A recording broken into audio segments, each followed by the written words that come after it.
안녕하세요. 저는 톡톡 사연을 2년 넘게 꾸준히 들어온 애청자인데요. 항상 듣기만 했었지 제 이야기를 보내볼 생각은 못 했었는데 연말 연시가 다가와서 그런가 평소에 안 해본 것들을 한번 해보고 싶어지더라고요. 여러분도 새해를 맞을 때마다 작심삼일이라는 표현 많이 들으시죠? 제가 슬프게도 전형적인 작심삼일 인간인데요. 매해 일기장을 새로 사놓고는 처음 며칠만 쓰다가 흥미를 잃어서 구석탱이에 방치해 둔답니다. 한두 번도 아니고 어떻게 매년 그럴 수가 있냐면서 남편이 저를 놀리고 잔소리를 해대길래 올해는 쓰다만 일기장을 집어들어서 그럼 그림 연습장으로 활용했네요. 제가 학창 시절에는 그림 그리는 걸 좋아해서 교과서의 모퉁이마다 낙서를 다 해놨던 감수성 짙은 소녀였거든요. 그랬더니 글쎄 남편이 그걸 보고서는 고개를 갸웃갸웃 하더라고요. 아유, 대체 장마다 지렁이는 왜 자꾸 그려놓은 거야? 당신, 지렁이 좋아해? 지금 처음 알았네. 미쳤어? 지렁이라니. 그거 다 사람이야, 사람. 지금 보고 있는 그건 우리가 지난달에 캠핑 갔을 때 모습 그린 거잖아. 진짜? 아, 큰 지렁이들 옆으로 작은 지렁이 군단인 줄 알았는데, 그게 아니라 강물이 흐르는 물살을 구불구불 표현한 거였구나. 오, 당신 미적 감각 놀라운데? 그림으로 장르를 안 잡아줘서 정말 고마워. 우리나라 예술계는 당신을 받아들이기에는 아직 한참 부족한 것 같다. 당신 예술성을 이해하기에는 너무 보수적이지. 이 인간이 정말 사람 약을 올리는 것도 정도가 있지 아주 고단수로 놀리더라고요. 어이없었답니다. 분명히 제 남편 처음 만났을 때는 이런 정도로 구는 인간은 아니었거든요. 새삼 그 변화를 실감했죠. 세월을 직격타로 쳐맞아서 그런 건지 많이 바뀐 모양이었습니다. 여러분, 결혼이라는 거 말이에요. 인간들이 이루고 사는 사회에서 가장 흔하디 흔한 제도이지만 어찌 보면 가장 의문스럽고 신기한 것 같지 않나요?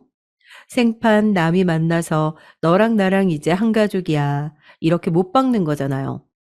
보통의 콩깍지가 아니라면 불가능한 일인 듯 싶습니다. 세월의 풍파를 맞고 능글맞아진 저의 남편, 한때는 저의 눈에 콩깍지를 씌워놓았던 이 남자가 자란 집안은 경기도 토박이었어요.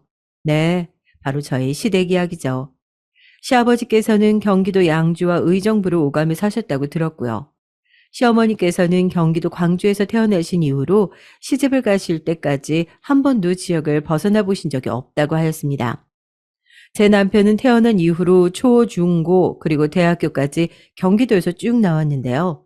특이하게 취업을 경상도 쪽에 해버린 겁니다. 직업 특성상 회사가 그쪽에 있었거든요. 그리고 저는 태어난 건 강원도인데 정작 강원도에서는 인생의 5년도 안 살아봤네요. 어렸을 때부터 이리저리 근무지를 옮겨 다니셨던 친정 아버지의 영향을 받아서 이사를 자주 다녔답니다. 제가 성인이 되고 난 이후로는 경기도에 완전히 정착을 했는데 제가 또 희한하게 혼자 취업을 경상도로 가버린 거 아니겠어요? 제 고등학교 동창이자 저하고 최고로 친한 친구가 고향이 경상도였는데요. 친척 어른분들께서 건물을 가지고 계셔서 거기서 장사를 해보라는 좋은 권유를 들었던 겁니다. 요즘은 개인 카페 차리는 게 유행을 넘어선 포화 상태라죠. 몇 발자국 길을 걷지도 않았는데 카페가 보이고 또 보이고 그럴 정도의 카페 공화국이라고 하니까요. 그때까지만 해도 대단한 성인까지는 아니었기 때문에 당시에는 친구의 개인 카페 창업이 무척이나 도전적으로 보였답니다. 그 친구는 묵묵하고 성실하고 대쪽 같고 정말 다 좋은데요. 나긋나긋하다거나 넉살이 좋다거나 하지 않다는 단점이 있습니다. 그래서 제가 도움을 주기 위해서 그 친구의 간절한 부탁을 받고 그 카페에서 일을 하게 된 거였어요. 그러다가 타지에서 외로이 일하던 남편을 손님으로 만나게 됐고요. 결혼하고 나서는 남편이 다니는 회사 근처에 아담한 아파트 신혼집을 얻고 재미나게 지냈어요. 양가의 결혼 허락은 문제없이 잘 받았었고요. 당시의 시댁 상황을 이야기해 보자면 말이죠. 이때 아주버님께서 연애하다가 무려 직업이 의사이신 분과 진지하게 교제 중이셨기 때문에 저희 부부의 결혼 문제는 결코 커다란 건수라고 할 수도 없었답니다. 주목을 덜 받아서 편하게 결혼 생활을 할 수 있었다고나 할까요? 남편이 워낙 성격이 독립적이고 알아서 하는 유형이기 때문에 사실 시댁에서 반대니 허락이니 자시고 말할 것도 없었을 것 같지만요. 시댁의 3남매 중에서 첫째가 시숙, 둘째가 남편이고 셋째가 시누인데요.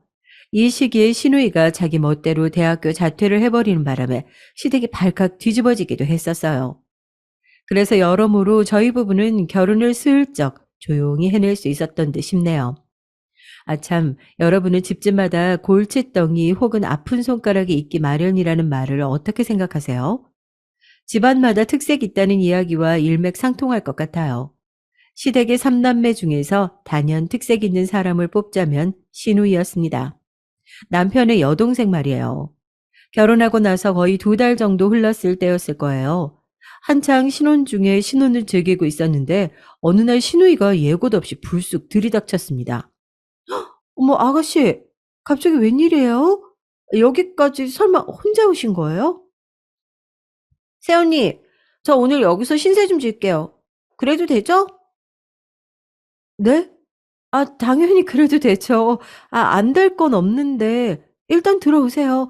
연락도 없이 오시니까 제가 깜짝 놀랐어요. 무슨 일 있었던 건 아니시죠? 오빠한테 연락했었는데 놀러 가겠다고 하니까 싫어 하더라고요. 그래서 제가 이미 출발해서 가는 중이라고 하니까 안 돼. 그러더라고요. 서운하게. 왜 칼같이 거절하냐고 하니까 나 출장이라서 안 돼라고 하더라고요. 마침 오빠가 출장을 갔다니까 세상에 저는 너무 잘 됐다 싶어서 더욱 서둘러서 왔죠? 혹시 제가 불편하신 건 아니죠, 세연님? 당연히 불편했죠. 갑자기 예고도 없이 들이닥쳤는데 얼싸안고 너무 반갑다며 인사할 상황은 아니었잖아요. 본인의 작은 오빠 내외가 신혼생활 중인데 대뜸 가는 중에 연락이나 하고 게다가 안 된다고 거절을 들었음에도 무작정 쳐들어온 것이잖아요. 신우이의 무례는 거기서 그치지 않고 배고파서 빨리 밥을 먹고 싶다면서 저한테 저녁은 지금 안 차릴 거냐며 시끄럽게 물어댔습니다. 목마르다면서 음료수 찾아 냉장고는 이미 뒤지고 있었고요. 이럴 수가. 결혼한 여자들에게 열이면 아홉 열린다는 시댁 식구로 인한 고난의 길. 그게 바로 나한테 열린 건가? 너무 아무렇지도 않게 쓱 결혼을 해버려서 방심하고 있었어. 저는 식은땀이 났고 눈앞이 핑그르르 도는 듯 했습니다. 시누이는 이미 양말을 벗어서 거실 구석에 던져두고 있었어요. 하지만 제가 누구인가요? 서비스업 종사자였습니다. 고객이 진상이든 개진상이든 저는 흔들리지 않고 서비스를 제공하는 직업병에 걸려있던 지 오래였죠. 아가씨, 저녁으로 찌개 괜찮죠? 두부 사놓은 거 있어서 된장찌개나 얼큰하게 끓일까요? 대박! 저 된장찌개 그런 거 완전 좋아하잖아요. 새언니, 계란 후라이에 밥 비벼서 된장찌개 국물 끼얹어 먹으면 진짜 끝내주는 거 알아요? 거기에 열무김치 얹으면 두 그릇 뚝딱인데. 열무김치가 정말 최곤데. 집에 마침 열무김치 있어요. 잘 됐네. 그렇게 해서 먹으면 되겠어요. 사실은 아까 냉장고 열었을 때 열무김치하고 계란 있는 거 봤어요. 나물 반찬도 좀 있는 것 같던데 아낌없이 다 꺼내주시면 감사하겠습니다. 그럼요. 다 꺼내드려야죠. 조금만 기다리세요. TV 보고 있으면 제가 금방 저녁 차릴게요. 우리 세훈이 진짜 최고다. 저녁 차리기 파이팅 하세요. 제가 여기서 마음으로 응원하고 있을게요. 제가 그때 생각한 건데 웬만한 사람이었으면 거기서 신우하고 머리끄댕이 잡고 싸웠을 것 같아요. 성격이 좀 있는 사람이었다면 곧바로 뭐 파이팅? 죽고 싶냐? 너 파이팅 넘치게 한번 맞아볼래? 이러면서 신우이한테 성공을 날렸을 겁니다. 그러나 저는 지독한 직업병에 걸려 있었기 때문에 표정 하나 안 바꾸고 싹싹하게 웃으면서 밥을 차리기 시작했어요. 신우이는 개념을 상실한 진상이었으나 저는 아주 다양한 인간 군상에 질릴 대로 질린 서비스업 종사자였으니까요. 결혼 전에는 사실 신우이가 어떤 사람인지 직접 겪어볼 기회가 거의 없었죠. 직접 대면할 기회 자체가 없다시피 했으니까요. 그래서 이왕 이렇게 된 거 좋은 게 좋은 거라는 생각으로 신우이와 원만한 시간을 보내보자 싶은 거였습니다. 준비가 다 돼서 신우이와 마주 앉아서 밥을 먹는데 사람이 너무 경우 없고 예의를 못 차려서 그렇지 밝으면서도 해맑은 것 같다는 생각이 들었어요. 왜냐하면 같이 그러고 앉아 있었는데 전혀 어색하게 느껴지지가 않더라고요. 남편은 저와 지지고 볶고 연애질 하다가 결혼한 거라서 이제는 저와 아주 막역했지만 연애 초반 혹은 중반 때까지만 해도 사람이 대체로 뻣뻣하다는 인상을 받고는 했었거든요. 제 지인을 같이 마주치기라도 하면 딱 자기소개만 하고 그걸로 끝이었어요. 얼어붙어서 냉동인간이 돼서 아무 말도 못하고 했습니다. 온몸으로 "저 지금 몹시 어색해요."를 외쳐대며 제 지인들이 먼저 자리를 피해주곤 했었죠. 시부모님께서도 딱히 되게 외향적인 분들은 아니시던데 시누이는 희한하게 혼자 다르더라고요.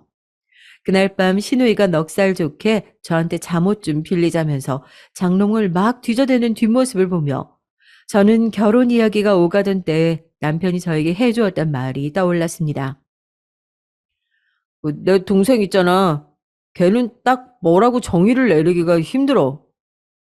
"왜? 사람이 독특한가 봐. 특이한 편이야?" 어, 많이 자유로워. 그냥 걔 때문에 우리 부모님의 머리가 아주 아팠다는 사실만 얘기해 둘게. 그 말이 이제야 이해가 갔어요. 직접 겪으니까 체감이 되더라고요. 너무나도 자유로웠습니다. 제 잠옷을 입고 거실 소파를 뒹굴뒹굴 구르는 시누이를 보며 저는 적어도 저에게 일부러 시자 노릇하고 싶어서 저러는 것이 아니라는 사실을 깨달았어요. 그냥 사람이 워낙 저럴 뿐이라는 생각이 들더라고요. 시누이가 제 또래니까 통하는 게 있어서 학창 시절 이야기를 나누고 연예인들의 이모저모를 떠들면서 재미있게 시간을 보냈답니다. 다음 날이 되어도 시누이는 떠나지 않았고요. 부산으로 출장을 갔던 남편이 귀가하자마자 깜짝 놀라서 기겁했습니다. 너 뭐야? 네가 여기 왜 있어? 너 정말 미친 거 아니냐? 저와 시누이가 뭐라고 입을 열 새도 없었어요. 남편이 시댁에 전화를 했습니다. 그렇게 시누이는 다시 시부모님이 계신 자기 집으로 돌아가게 됐죠. 시어머니께서 따로 저에게 연락을 하셔서는 너무 미안하게 됐다고, 설마 거기를 가 있을 줄은 상상도 못했다고, 그 민폐 덩어리를 빨리 내쫓으라고 다급하게 말씀을 해대셨는데 중간중간에 자꾸 한숨을 쉬셔서 제가 괜히 다 민망했어요. 알고 보니 시누이는 그때 시아버지로부터 잔소리를 듣고 말대꾸를 3개 했다가 싸대기를 한 대 얻어맞은 뒤 열받아서 집을 뛰쳐나온 것이더라고요. 미안해. 나도 내 동생이 워낙 가지가지하는 녀석인 줄은 알았어도 이렇게 무대뽀인 줄은 몰랐다. 아니야. 당신이 왜 사과를 해? 따지고 보면 아가씨가 하루로 자고 가는데도 당신한테는 고지고대로 말을 안 전한 내 잘못도 있는 거지. 저는 사람에게 쉽게 동조를 하는 편인가 봐요. 왜냐하면 신우이가 저한테 연락을 해서 너무너무 재미있게 시간 보냈다고, 제 덕분에 기분이 다 풀려서 집에 돌아왔다고 막 그렇게 신나서 떠들어 주니까 저도 기분이 좋아지는 듯 했거든요. 신우이가 일부러 저를 엿먹이려고 그렇게 군 건 아니고 원래 그런 사람일 뿐이라는 걸 확실하게 못땅땅 받고 나니까 마음도 편해진 뒤였고요. 저는 신우이와 그렇게 따로 친분이 생기게 되었고 신우이에 대한 이모저모도 알게 됐습니다. 신우이는 꿈이 다양한 사람이었더라고요. 작가, 화가, 피아니스트, 목수, 디자이너 등등 장래 희망도 계속 바뀌었다고 했고요. 심지어는 연예인이 되겠다고 포부를 밝혀서 집안을 또 뒤숭숭하게 만들더니 사기까지 당했습니다. 연예인 시켜주겠다고 한 자그마한 신생 연예기획사에서 신우에게 300만 원을 뜯어갔고 이후로 잠수를 탔어요. 그런 식으로 여러 명을 등쳐먹었더라고요. 사기당하고 분노의 몸서리를 치던 신우는 뉴스까지 나왔었어요. 연예인 지망생을 올리는 사기꾼을 조명하던 뉴스에서 피해자로 인터뷰를 한 것이었죠. 뉴스 방송에서는 의자에 앉아서 인터뷰하는 뒷모습만 나왔습니다. 다들 기가 막혀서 멍하니 TV 화면만 보고 있는데 그때 신우이가 탄식을 뱉었어요. 저게 뭐야? 내 몸이 화면에 왜 저렇게 뚱뚱하게 나와? 저게 진짜로 내 등발이란 말이야? 어깨 만주벌판도 정복하겠다. 속상해. 짜증나. 나 오늘부터 야식 끊을 거야. 그러자 시아버지께서 리모컨을 집어던지며 소파에서 자리를 박차고 일어나셨습니다. 지랄하고 자빠졌다. 딸 자식 하나 잘못 둔 것 때문에 아유 아주 미쳐버리겠다. 담배를 찾아 들고 집 밖으로 나가버리셨죠. 그리고 퉁명스레 입술을 삐죽거리는 시누이를 보는 시어머니의 눈빛은 착잡함 그 자체였습니다. 시어머니께서 동네 분들하고 종종 모임을 가지시는 편이었어요. 나이가 들어갈수록 모임에서 다들 무슨 얘기를 하겠나요? 죄다 자식 얘기들 뿐인 거죠. 시어머니께서는 모임에서 딸 이야기만 나와도 심장이 쿵쾅쿵쾅 뛴다고 하셨습니다. 남들은 나이가 먹어갈수록 역시 딸이 효녀라는 걸 느낀다며 다들 뿌듯해하는데 왜 우리 집만 이러냐면서 시어머니께서는 골치 아파하셨어요. 아휴, 한창 애들 자랄 때는 둘째가 너무 자기 멋대로 구는 것 같아서 아들이 너무 저렇게 고집스러우면 나중에 부모 속을 엄청나게 썩일까 봐 걱정했는데 우리 둘째가 무난하게 자리를 찾아서 일도 하고 결혼도 후딱 잘해버리고 얼마나 대견한 줄 몰라. 다행이고 고맙지. 너처럼 수더분한 짝 만난 것도 우리 집안 둘째의 복인 거다. 안정적으로 얼른 짝 만나서 이렇게 평범하게 사는 거 얼마나 좋으니? 평범하기도 쉽지 않은 법이다. 내가 살아보니까 그래. 이런 말씀을 저에게 주셨을 때 저는 왠지 민망해서 그저 웃었던 것 같아요. 시어머니께서는 원체 말수가 많은 스타일은 아니셨고 제가 느끼기로는 상황을 관망하시는 스타일이신 듯 했습니다. 이런저런 주절거림을 늘어놓으시는 분은 아닌데 그날따라 저에게 말씀을 그렇게 해주셔서 제가 내심 놀랐던 거예요. 일상을 지내다 보면 불현듯 속 안에 담긴 이야기 보따리를 끄집어내고 싶을 때가 종종 있는데 시어머니께서는 그날이 바로 그런 날이었던가 봐요. 시댁 삼남매의 어릴 적 일화도 잠시 들을 수 있었답니다. 시댁이 아주 예전에 그러니까 남편이 초등학교에 입학하기 직전쯤에 돈을 날렸었다네요. 그래서 시부모님께서 그때 말로 표현할 수 없는 만큼 마음고생을 심하게 하셨고 형편도 무척 어려웠다고 합니다. 밥 지어 먹을 쌀이 없어서 오죽하면 도토리를 주워다가 그거 삶아가지고 빻고 밥으로 대신 해 먹였을까. 어느 날은 내가 애들한테 도토리를 많이 주워오라고 보냈는데 해가 다 지날 때까지 집에 안 돌아오는 거야. 울면서 온 동네방네 다 뒤지고 다니고 목이 터져라 애들 어디 있니 외치면서 동네 사람 몇 명하고 같이 어두컴컴한 산을 올랐었단다.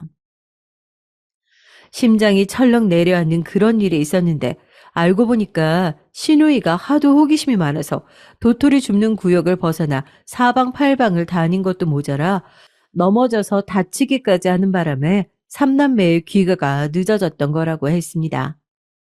시숙께서는 시누이를 등에 업은 채로 남편이 도토리 자루를 질질 끈 채로 그렇게 삼남매가 동네 어귀에 들어섰을 때 시어머니를 포함한 모든 동네 어른들이 가슴을 쓸어내렸다고 하더라고요.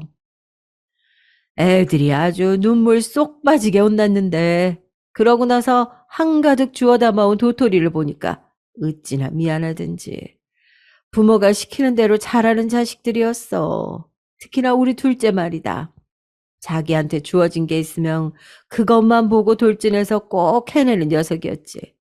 반면에 우리 첫째는 장남이라 그런가 자기가 혼자 나이가 좀 있어서 그런가 뒷짐을 지고 동생들한테 지시하고 부려먹는 걸 즐기던 녀석이었던 것 같다.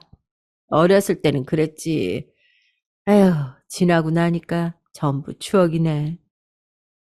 맡은 게 있으면 외골수처럼 그것만 하는 남편의 모습이 뭔지 잘 알 것 같았어요. 회사에서도 꼭 그렇게 근무를 하고 있었으니까요. 어릴 때 그대로 자란 모양이에요. 근데 시숙께서는 첫째라 그런가 살짝 젠체하는 사람이었다고 하잖아요. 이런 부분 때문에 시누이하고 자라면서 은근히 부딪혔던 모양입니다. 그게 처음에는 장난식으로 마찰이 일었는데 점점 진지해진 것 같았어요. 시누이가 워낙 활발하고 까불거렸다고 하니까요.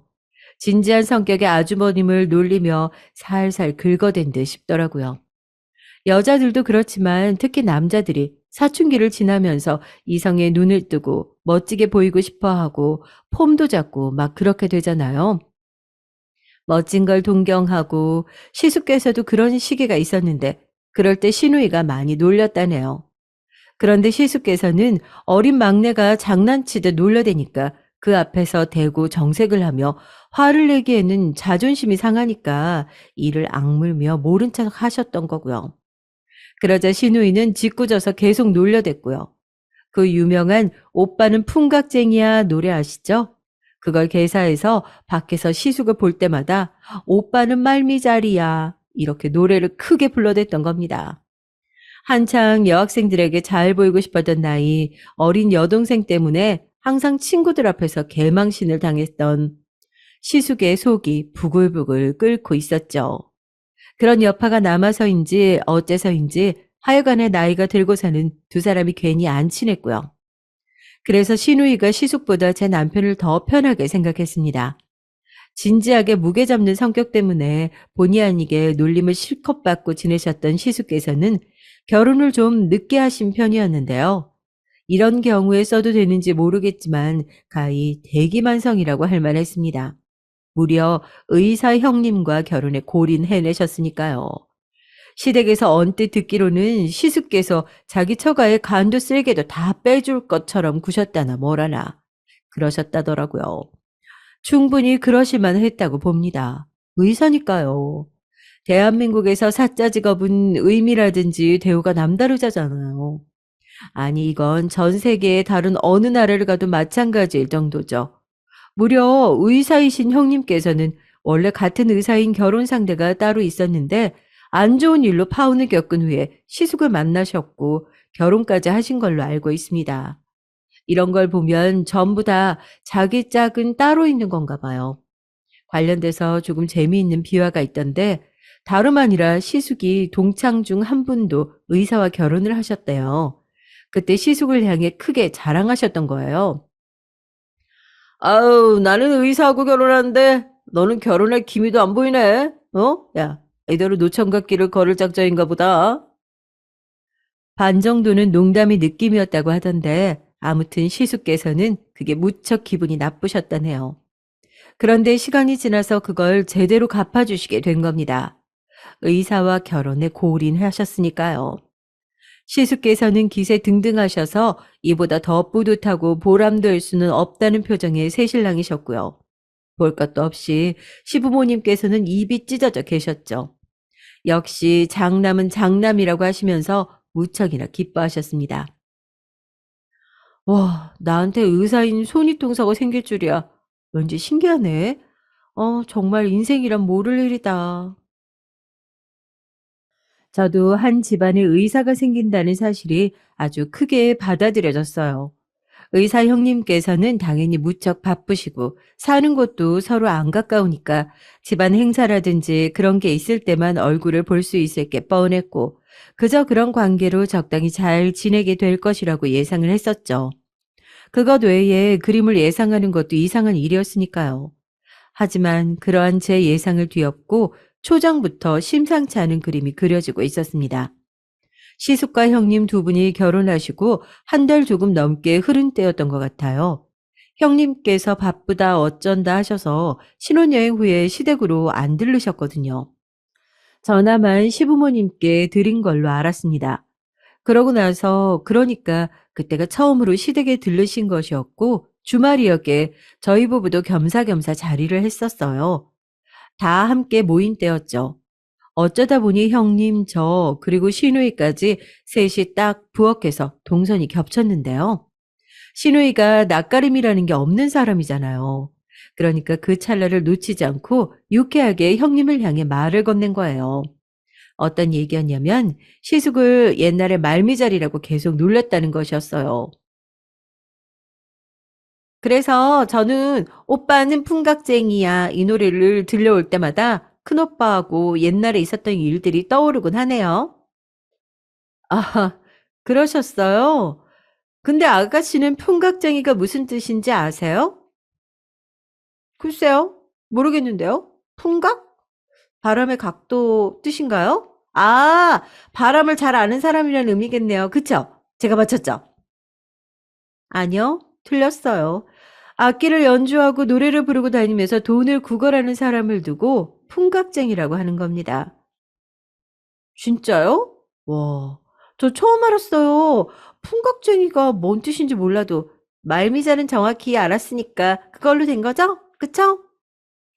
아니요, 그걸로 안 된 것 같은데요. 부끄러운 줄 알고 사세요. 뭐 이미 부끄러움도 잘 모르시는 분 같지만.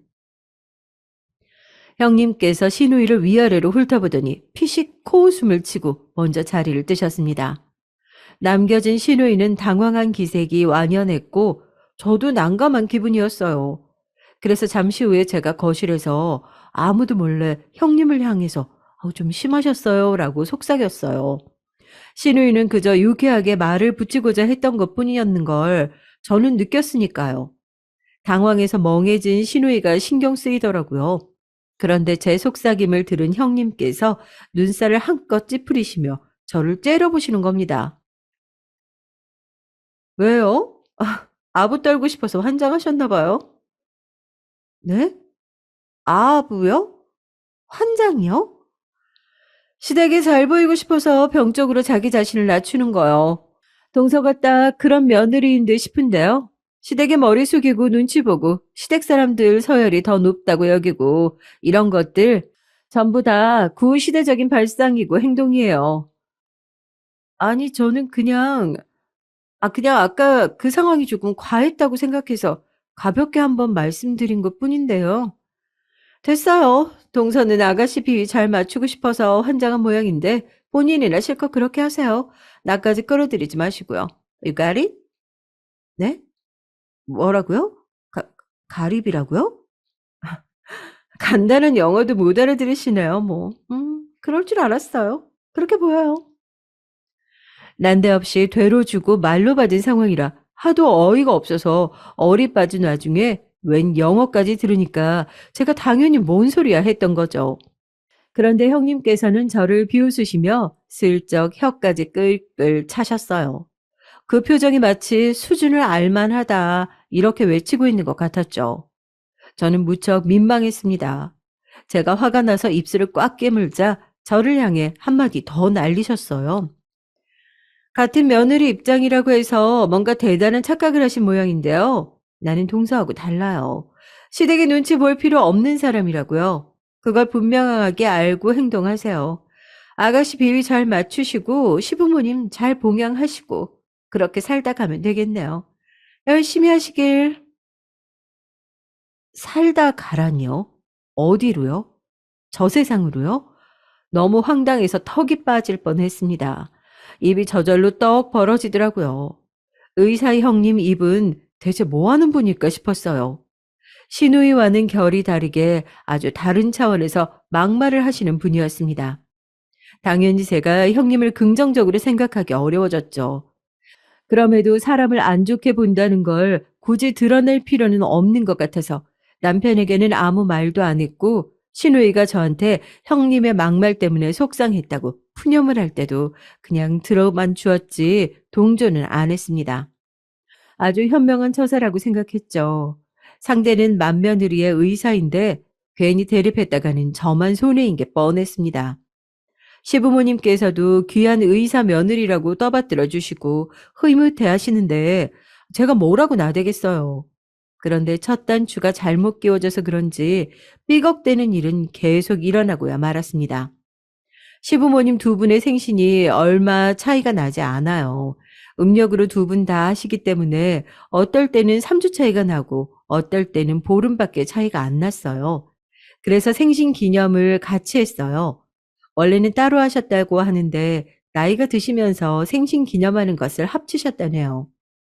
나이가 드셨기 때문이라기보다는 자식들이 성인이 되고 사회인이 되면서 바빠졌기 때문인 것 같다는 게 저의 추측이었지만요. 아무튼 생신 기념했던 것을 두고 어머니께서는 서러웠던 점을 슬쩍 꺼내신 바 있었습니다. 두 분 중에 시아버지 쪽이 생신이 더 빠른 건데 옛날에 시아버지의 생신상 차렸던 것에서 남은 음식을 얼렸다가 그걸 시어머니 생신상에 올렸다고 해요. 그런 식으로 시집살이를 겪으셨던 것이죠. 저는 시어머니께서 이런 말씀 자주 꺼내시는 성격이 아니신 걸 이미 알았기에 귀중하게 듣고 반응해드리고 그렇게 했습니다. 일부러 며느리들 앞에서 이야깃거리를 꺼내려고 노력하시는 듯 보이기도 했고요. 그런데 형님께서는 다 듣고 나시자마자 코웃음부터 치셨어요. 제가 두 귀를 의심했습니다. 잘못 들었나 했는데 그게 아니고 진짜로 코웃음 치시면서 시어머니를 비웃으신 거였어요. 한심하다는 생각부터 들어요. 미련하게 사셨네요. 자기 자리는 자기가 만드는 법이죠. 지나간 세월 누가 보상할까요? 혼자 손해보신 거예요. 제가 놀라서 가슴이 철렁 내려앉았죠. 아니, 누가 저런 지적이나 듣고 싶어서 옛날에 있었던 일을 꺼냈답니까? 몹시도 당황한 제가 형님을 향해 말씀 좀 심하신 듯 싶네요. 조심스럽게 의견을 드렸는데요. 형님께서는 저를 향해 가짠타는 눈빛을 쏘아주셨습니다. 제가 울컥하려던 찰나 시어머니께서 형님 편을 드셨어요. 그래, 큰애가 맞는 말 했다. 내가 미련했지. 미련했어. 아휴, 시댁에 대들면 세상이 무너지는 줄 알았거든. 그러면 크게 잘못이라도 하는 것이라고만 생각했다. 그렇지만 나도 나름의 이유는 더 있었어. 그때는 친정에서도 여자가 출가 외인이라고 하던 때라. 내가 만약 시댁을 등지면 친정에서도 환영을 못 받을 게 분명했기 때문에 함부로 행동할 수가 없었어. 어머님, 전제 자체를 잘못 가셨어요. 시댁과 친정 꼭 어느 한쪽에 기대야 하셨나요? 혼자서는 못 사셨어요? 되게 의존적으로만 생각하고 사셨던 것 같네요. 아, 일단 아가씨는 확실히 외탁을 안 하셨네요. 어머님과는 다르게 고삐 풀린 망아지가 따로 없으니까요. 아가씨는 혼자 사막에 떨어져도 잘 살아남을 것 같아요. 근데 아버님하고 성향이 다르던데, 아가씨는 집안에서 혼자 독보적인 듯 합니다. 여러 의미로요. 여기서 갑자기 신우이 흉까지 본다고요? 제가 또 울컥했는데 시어머니께서는 또 형님의 의견이 맞다고 해주셨어요. 그러면서 저에게 되려 동서지간에 사이좋게 지내라고 했습니다. 제가 손 아래 사람이니까 어쨌든 더 잘하라고 하시더군요. 서비스업 종사자의 최대 단점이다 장점은 잘못했다고 스스로 생각하지 않아도 손님에게 정중하게 사과하는 것이 습관으로 박혀 있다는 것이에요. 그래서 저는 시어머니를 향해 군소리 않고 네, 알겠습니다. 이렇게 공손하게 말씀드렸어요. 대신 잠시 후에 형님과 시댁의 베란다에서 따로 설전 아닌 설전을 벌였습니다. 어, 너무 직설적으로 말씀하시는 거 아니에요? 듣기 살짝 불편했네요, 형님. 동서는 배알도 없나 봐. 어머님이 괜찮다고 하시는데 동서가 왜 나서서 자발적으로 시댁의 종년 노릇을 하려고 들지? 난 진짜 이해가 안 된다. 이런 식으로 본인의 지능이 낮다는 걸 티를 내도 되는 건가? 내가 민망해지니까 부디 그러지 말았으면 좋겠는데. 뭐, 뭐라고요? 제가 형님보다 대학을 못 나왔다고, 아니, 지능을 운운하시는 건가요? 아니, 대학 간판 따지는 건 요즘 세상이 좀 촌스러운 것 같고, 동서 대학 다니는 동안에 성적 장학금 탄 적 있어요? 자, 장학금까진 아니고 성적은 항상 잘 나오긴 했는데요. 없다는 거네. 아이가리, 그럴 줄 알았어. 그렇게 보이거든. 참나, 아이가릿은 무슨 아가리를 다 물리고 싶었네요. 형님께서 크게 피식 저를 비웃고 자리를 뜨셨고 저는 그날 집에 와서까지 내내 멍하게 있다가 자려고 누워서 뒤늦게 분노가 끌어올라서 진짜 미치는 줄 알았습니다. 이불에 발차기를 뻥뻥 해대니까 남편이 화들짝 놀라더군요. 그럼에도 발차기를 멈출 수가 없었습니다. 그래. 그래. 학교 다닐 때 공부 좀 죽도록 해볼걸. 내가 의사 해볼걸. 결국은 속이 터질 것 같아서 제가 그런 혼잣말을 뱉었을 때 뭔가 눈치를 차린 것인지 남편이 옆에서 씁쓸하게 웃으며 고개를 저었어요. 그러더니 아주 진지한 말투로 형님 쪽이 저보다 집안도 훨씬 잘 사는 편이니까 어차피 상대가 안 됐을 거라고 하더군요. 그걸 지금 위로라고 해주는 건가 싶어서 제가 얼마나 부하가 치밀었었는지 몰라요. 남자들은 이래서 안 된다고, 세심하지 못하다고 남편에게 잔소리를 날렸지만 사실 저는 그때 속으로 그 말이 맞긴 하다 이렇게 수긍했습니다. 세상이 참 불공평하다는 생각을 하고 있었어요. 형님께서 기고만장하시고 할 말 다 하고 사시는 이유, 본인 스스로가 너무나도 잘났고 당당하기 때문이었으니까요. 그 해에 시부모님 생신 때 어쩌다 보니 나가서 먹는 걸 안 하고 시댁에서 간단히 먹는 것으로 정해졌는데요. 말이 간단이지 절대 간단할 리가 없었습니다. 생신상이었으니까요. 거의 제가 혼자 다 했어요. 시누이는 솔직히 너무 도움이 안 돼서 그릇 나르는 것이나 하도록 두었고요. 새언니 너무 고생하신다. 이따가 뒷정리는 제가 다 할게요. 그래도 말이나 그렇게 해주니까 속으로 엄청 고맙더군요. 고매하신 의사 형님께서는 그날도 주말인데 뭐가 그렇게 공사다망하신 건지 바쁘다고 하셔서 늦게 오셨어요. 준비에는 한참 늦으셨지만 식사에는 딱 맞춘 그런 시각이었죠. 부부는 일심동체라는 것을 증명하듯 먼저 따로 일찍 와 계시지 않고 형님과 함께 등장하신 시숙께서는 연예인들이 연말 시상식에서나 입을 것 같은 차림새를 하고 계셨어요. 형님께서는 바지 정장에다가 화려한 스카프를 포인트로 두르신 채였죠. 그런 두 사람을 발견한 시누이가 입모양으로만 헐 이러시니까 시아버지께서는 난색을 표하고 시어머니께서는 얼른 말씀을 꺼내셨습니다. 아유, 우리 둘이서 아주 그냥 멋지구나. 아이, 근데 어디 근사한 곳이라도 갈 것만 같아 보인다. 아, 이 정도 안 입고 살면 너무 후줄근하고 추리한 인생 아닐까? 이런 거에 놀라고 유난 떠는 거, 아유, 그런 촌스러운 사람이야말로 헐이라고 생각합니다. 그러자 형님께서는 시누이 쪽을 눈짓하며 대답하셨어요. 누가 봐도 시누이를 흉내내는 것이었죠. 분위기가 이상해졌다 싶어서 제가 얼른 음식 거의 다 차려졌으니까 다들 앉으시라고 밝게 말을 했습니다. 시아버지의 차를 손보로 밖에 나가 있던 남편도 들어와서 화기애애하게 웃으며 자리를 했고요. 저는 애써 준비한 생신상이 노력만큼 차려진 것 같아서 뿌듯하게 수저를 들었습니다. 시아버지께서 음식을 드시고 고개를 끄덕끄덕 하실 때마다 제 얼굴에는 미소가 그려졌어요. 그런데 형님께서 갑자기 제 쪽을 향해 고개를 가까이 하시더니 이렇게 말씀하시는 게 아니겠어요? 동서, 고기 살짝 간이 간간하다. 아, 그런가요? 저는 잘 모르겠는데 제 입맛이 짠 걸까요? 많이는 아니고 살짝 짜다는 거니까 너무 의기소침해할 필요는 없고 앞으로 국 끓일 때 조금 주의만 기울이면 되겠어. 동서가 시댁의 부엌댁이니까 앞으로도 성장하길 바래. 그래야 나도 시댁 올 때마다 더 괜찮은 음식을 먹을 수 있을 테니까. 동서, 요리할 때 조금씩 덜 짜게 하는 거 연습하기? You got it? 그놈의 짧은 영어가 왜 그렇게도 듣기 싫던지요.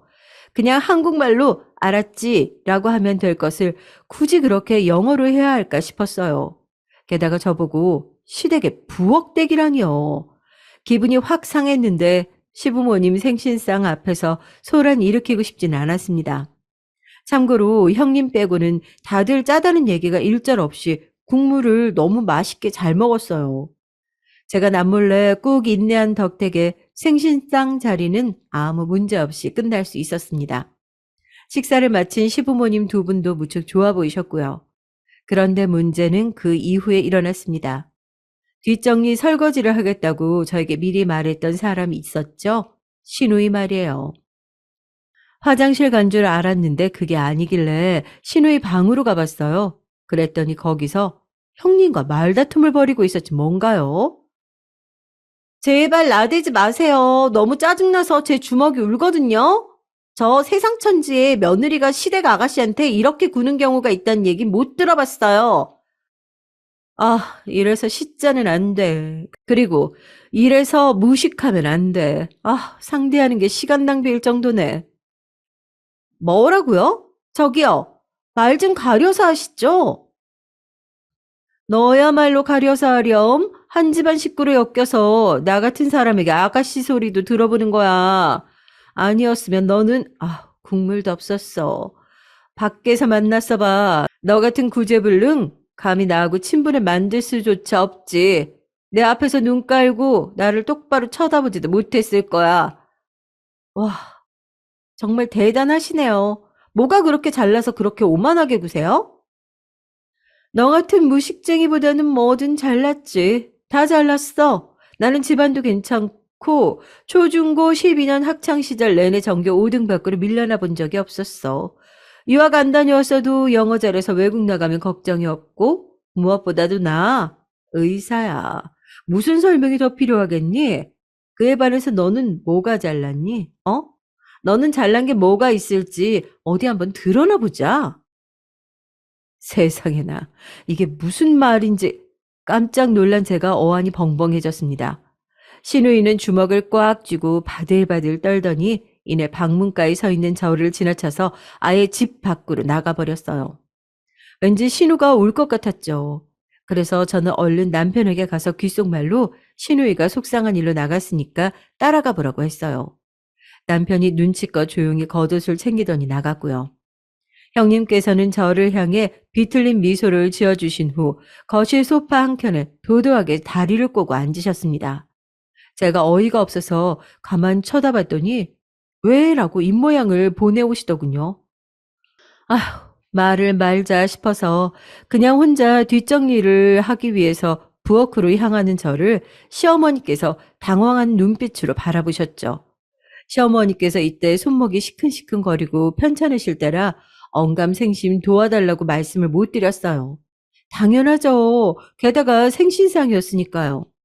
제가 혼자서 이를 악물고 묵묵하게 뒷정리를 다 마쳤는데 그러자마자 형님께서 일어나셨습니다.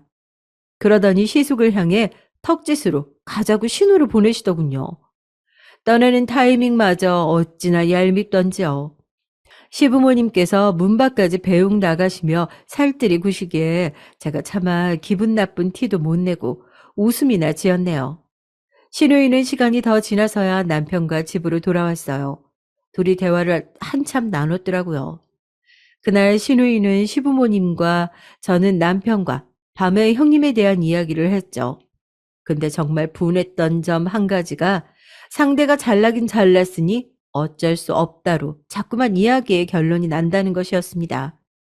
그래서 그냥 안 부딪히고 지내는 게 상책 같았어요. 시부모님께서도 신우를 통해 문제점을 인지하셨기에 굳이 시숙과 형님을 별거 아닌 건수에도 참석시키지 않았고요. 하지만 제사는 달랐습니다. 가장 큰 제사가 있었기 때문이에요. 시숙이 장남인데 어떻게 참석을 안 하나요? 제사 연락을 받으신 시숙은 물론이고 형님께서도 흔쾌하게 일찍 가겠다고 답변을 주셨다기에 제가 좀 놀랐습니다. 큰 제사 앞에서는 개념과 예의를 모두 갖추실 예정인가 싶었어요. 왠지 기대가 됐죠. 하지만 기대한 제가 바보였습니다.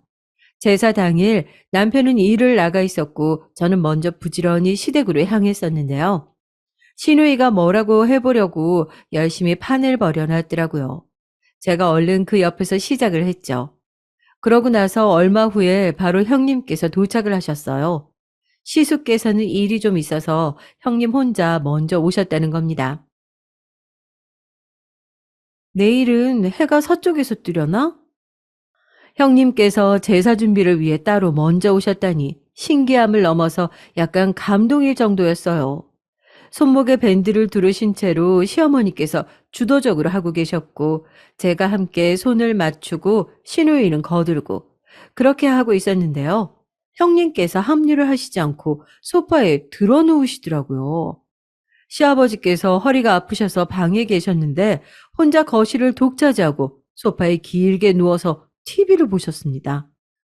TV 소리가 크게 들려오자 시어머니께서 믿을 수 없다는 얼굴로 그쪽을 바라보셨고 시누이는 화가 났는지 얼굴에 열이 오르고 있었는데 일전의 언쟁 때문에 형님께 대들러가지 못하는 데 됐어요. 그래서 제가 움직였습니다. 사실 작정한 건 아니었는데 저도 모르게 몸이 움직이더라고요. 형님, 지금 뭐 하시는 거예요? 여기서 이러고 계시면 어떡해요. 얼른 와서 거두시죠. 내가 말하지 않았던가? 시댁 종년 노릇 동서나 실컷 하라고. 나 거기에 끼우지 마. 아니, 자꾸 시댁이, 시자가 뭐 어쩌고 저쩌고 하시는데, 아니, 그런 문제가 아니라 형님의 무개념이 문제죠. 아가씨 보고 무식하다고 하셨죠? 그렇다 쳐요. 그럼 형님은 무개념이에요. 개념이 너무 없으시네요. 이게 미쳤나? 아니, 어디 감히 의사 앞에서 무개념이란 소리를 뱉어?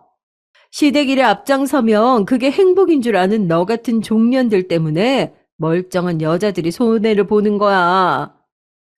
형님께서 몸을 바로 앉으시며 저에게 삿대질을 날리셨고 바로 그 다음 순간이었습니다. 믿을 수 없는 일이 벌어졌어요. 시어머니께서 다가와 형님의 싸대기를 날리신 겁니다. 따라온 시누이도 경악을 했죠. 다른 분도 아니고 시어머니께서 이러신다는 게 믿어지지 않았어요.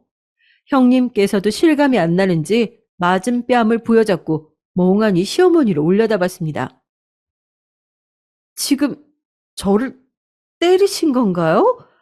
저를요? 어머님께서 귀하게 여기시는 바로 저 의사 며느리를요? 의사고 검사고 간에 다 필요 없다. 내가 하나부터 열까지 시어미보다 월등한 며느리라고 여겨서 내가 그간 숙이고 참아왔는데, 그런데 괜히 그랬나 싶구나. 장남 체면 살려주려고, 맏며느리 기 살려주려고, 그런 것들 다 필요 없는 것이었어. 어머님, 저한테 이러시면 안 되죠. 의사 며느리 이르셔도 상관없으세요? 자꾸 의사 운운하지 마라. 네가 의사인지 아니면 자기가 의사인 줄 아는 정신병자인지 슬슬 헷갈리기 시작했으니까. 건방지고 무례한 것도 정도가 있지. 나도 내 딸이 너보다 못한 것은 알아. 그래도 내 눈에는 이 세상에서 최고로 예쁜 딸이고 어떤 사고를 치고 말썽을 피우든 내 새끼야. 그런 내 새끼를 네가 뭔데 우습게 여기고 욕을 하니? 그리고 우리 집안은 맏며느리를 의사로 잘 둔 것이 아니라 둘째 며느리를 착하고 현명한 인물로 잘 둔 것이야. 제가 놀라서 눈을 꿈뻑이고 있는데 시누이는 신이 났는지 형님을 향해 주먹을 들어 보이면서 너는 새언니도 아니다. 나한테 새언니는 한 명뿐이다. 라는 소리를 계속 떠들었습니다. 또한 본인한테 막말을 하는 것은 참을 수 있어도 저한테 함부로 하면 참지 않겠다면서 시누이가 제 편에 서서 외쳐댔어요. 형님께서는 얼굴이 벌겋게 달아오른 채로 가방을 챙겨서 나가버렸습니다. 시아버지께서 무슨 소란이었냐며 나와보셨고 시부모님, 시누이, 저 이렇게 넷이서 제사 준비는 뒤로 하고 한참 대화를 나누어 버렸어요. 그러던 와중에 남편이 앞에서 마주쳤다며 시숙과 함께 들어왔고요. 시숙께서는 영무를 모르시는 얼굴로 형님을 찾았고 있었던 일을 시누이가 신나게 전해줬죠. 그제서야 휴대폰의 부재중 알림을 확인하신 시숙의 얼굴이 창백하게 질렸죠. 그리고 시부모님의 강한 질책이 있었습니다. 자랑할 만한 의사 부인이 아니라 어디 가서 악처 소리나 들을 부인이라면서 그런 표현까지 나왔어요. 시숙께서는 입을 꾹 다물고 고개를 떨구신 채로 질책을 다 들으셨고요. 어수선한 분위기 속에서 늦은 시각에 어영부영 제사상을 차렸는데 그래도 문제없이 진행되었다는 게 신기하네요. 시어머니께서는 저에게 거듭 고맙고 미안하다고 해주셔서 제가 어찌할 바를 몰랐어요. 그리고 며칠 후 시숙께서는 형님과 갈라서기로 결정했다는 소식을 전해주셨습니다. 놀라웠던 점은 형님께서 시댁에 거름하셔서 잘못을 빌며 이혼하기 싫다는 뜻을 밝히셨다는 거예요. 하지만 시부모님께서는 시숙의 마음을 존중하셨다고만 하셨대요. 시숙께서는 형님과 함께 늙어갈 자신이 없어졌다고 하시더군요. 그래서 끝내 두 분은 이혼을 하셨습니다. 듣자 하니 이혼하시면서 그 집안 사람들 앞으로 잘 되나 어디 두고 보자며 마지막에 악담을 추하게 남기신 모양이던데 오히려 그 후로 모든 게 잘 풀려서 시숙께서는 아주 가벼운 마음으로 지내셨답니다. 왜냐하면 신우이가 방송 프로그램 등을 만드는 제작사에 들어가서 자리를 잡았기 때문이에요. 엉뚱하고 거침없는 신우가 그쪽 업계와 아주 딱이었던 거죠. 돈 벌기 시작하면서 저한테 자꾸만 이것저것 자꾸 사줘서 그게 걱정일 정도랍니다. 저는 시부모님께서 팍팍 밀어주신 덕분에 제 가게를 냈어요. 그리고 이제 너무 잘 돼서 남편보다 제가 더 바쁜 사람이 됐고요. 그래서 육아와 살림은 남편이 도맡아 했답니다. 바쁠 때마다 구세주처럼 등장해서 매장을 도와주시는 고마운 존재도 있는데요. 바로 형님이세요. 설마 그 의사 형님이냐고요? 아니요, 그럴 리가요. 새로운 형님이세요. 시숙께서 재혼을 하셨는데 교육자 집안에서 나고 자라셨으며 본인도 무척 능력이 좋지만 거만하게 구시는 법이 없는 정말 배울 점이 많은 형님을 만나셨답니다. 그러니 모든 게 잘 풀린 셈이죠. 참고로 의사 형님이셨던 그분은 재혼을 하셨다가 다시 이혼을 하셨다고 후문을 살짝 전해들었어요. 이걸 그분의 화법대로 표현을 해드리자면 또 이혼? 알만하네. 왠지 그럴 것처럼 보이더라. 정도가 될 것 같죠? 지금까지 들어주셔서 감사합니다. 간을 평안하시길 바랄게요. 안녕하세요. 해가 가장 짧아지고 옷이 점점 두꺼워지는 계절 겨울이 왔습니다. 어느덧 제 나이도 환갑을 향해 달리고 있네요. 삶이 점점 더덥고 무뎌지는 걸 느끼고 있을 때 이런저런 사연들을 들으며 저와 비슷하거나 혹은 저보다도 더한 사연을 가진 사람들이 있다는 사실에 우습게도 위로를 받았고 사연자들의 감정에 동요하여 함께 화도 내고 통쾌하기도 했네요. 그러다 이번에는 제 얘기로 어떤 분들에게는 저처럼 위로가 되기를 바라며 용기를 내어 침침해진 눈에 돋보기를 끼고 되도 않는 독수리 타법으로 한자 한자 정성스레 사연을 써봅니다. 저는 그 시대에 그랬듯이 형제가 많았어요. 딸 셋, 아들 셋 있던 육남매 중 막내딸로 태어나 딸 셋, 아들 셋 있던 육남매 중 막내딸로 태어나 딸이라면 천대받던 그 시기에 제 친구들에 비해 과소원하는 부모님 밑에서 꽤 유복하게 자랐어요. 늦둥이인지라 부모님과 오빠, 언니들의 사랑을 듬뿍 받으며 큰 걱정 없이 20평생을 마냥 철부지로 자랐죠. 그러다 20살이 되던 해 그저 집에서 놀고 먹는 제가 걱정됐는지 부모님은 저를 하루빨리 시집 보내기 위해 난리였어요. 아무래도 부모님께선 나이가 있으시니 더 늦기 전에 저를 시집 보내고 싶어 하시는 것 같았죠. 그렇게 부모님의 주선하에 몇 번의 선자리가 있었지만 하나같이 다 마음에 들지 않더라고요. 그렇게 보는 선자리마다 다 거절을 하다 보니까 보다 못한 첫째 언니의 남편인 첫째 형부가 함께 일하는 직장 동생과 선자리를 마련해 주어서 제 남편을 만날 수 있었습니다. 제 남편은 지금껏 본 남자들과는 다르게 가부장적인 모습과는 정반대의 모습이었어요. 식당을 들어갈 때는 앞장서서 문을 열어주고 의자를 빼준다거나 시킨 돈가스를 먹기 편하게 잘라주는 등 매너 있는 모습을 보여줬죠. 게다가 제법 말까지 잘 통하는 것이 확실히 지금까지 만난 남자들과는 다르다는 걸 느꼈고 전 처음으로 남편을 거절하지 않고 다음 만남까지 약속하며 헤어졌죠. 그렇게 두 번째 만났을 때에도 처음 만났을 때처럼 자상하고 매너 있는 모습을 보여주었던 전 이 사람이다 하는 확신이 들었답니다. 이후로 몇 번의 만남을 더 가진 후에 저와 남편은 정식으로 교제를 했고 양측 부모님의 성화에 못 이겨 길지 않은 연애 기간을 끝으로 결혼을 했답니다. 그리고 얼마 안 가 첫째 아이를 등남했어요. 시댁도 친정집도 모두 축하와 기쁨을 표했고 결혼 후에도 한결같이 자상했던 남편도 등남 소식에 저를 얼싸안으며 너무나 좋아해 줬고요. 남편은 육아도 말하지 않았는데 먼저 나서서 도와주었어요. 그때 그 시대를 생각하면 정말 훌륭한 아버지였죠. 아들이 제법 걸어다니기 시작하고 말도 조금씩 틀 때쯤 예쁜 둘째 딸을 출산했고 제법 화목한 가정을 이룰 수 있었습니다. 그렇게 자상한 남편과 제법 공부도 잘하는 제 두 자식들과 함께 행복한 나날들을 보내고 있었어요. 그러던 어느 날 평생 함께 하자던 남편이 일하던 공장에서 불의의 사고를 겪고 식물인간 판정을 받아서 병원에 드러눕게 됐습니다. 갑작스런 남편의 병원 생활로 저와 아이들은 생활고를 겪어야만 했죠.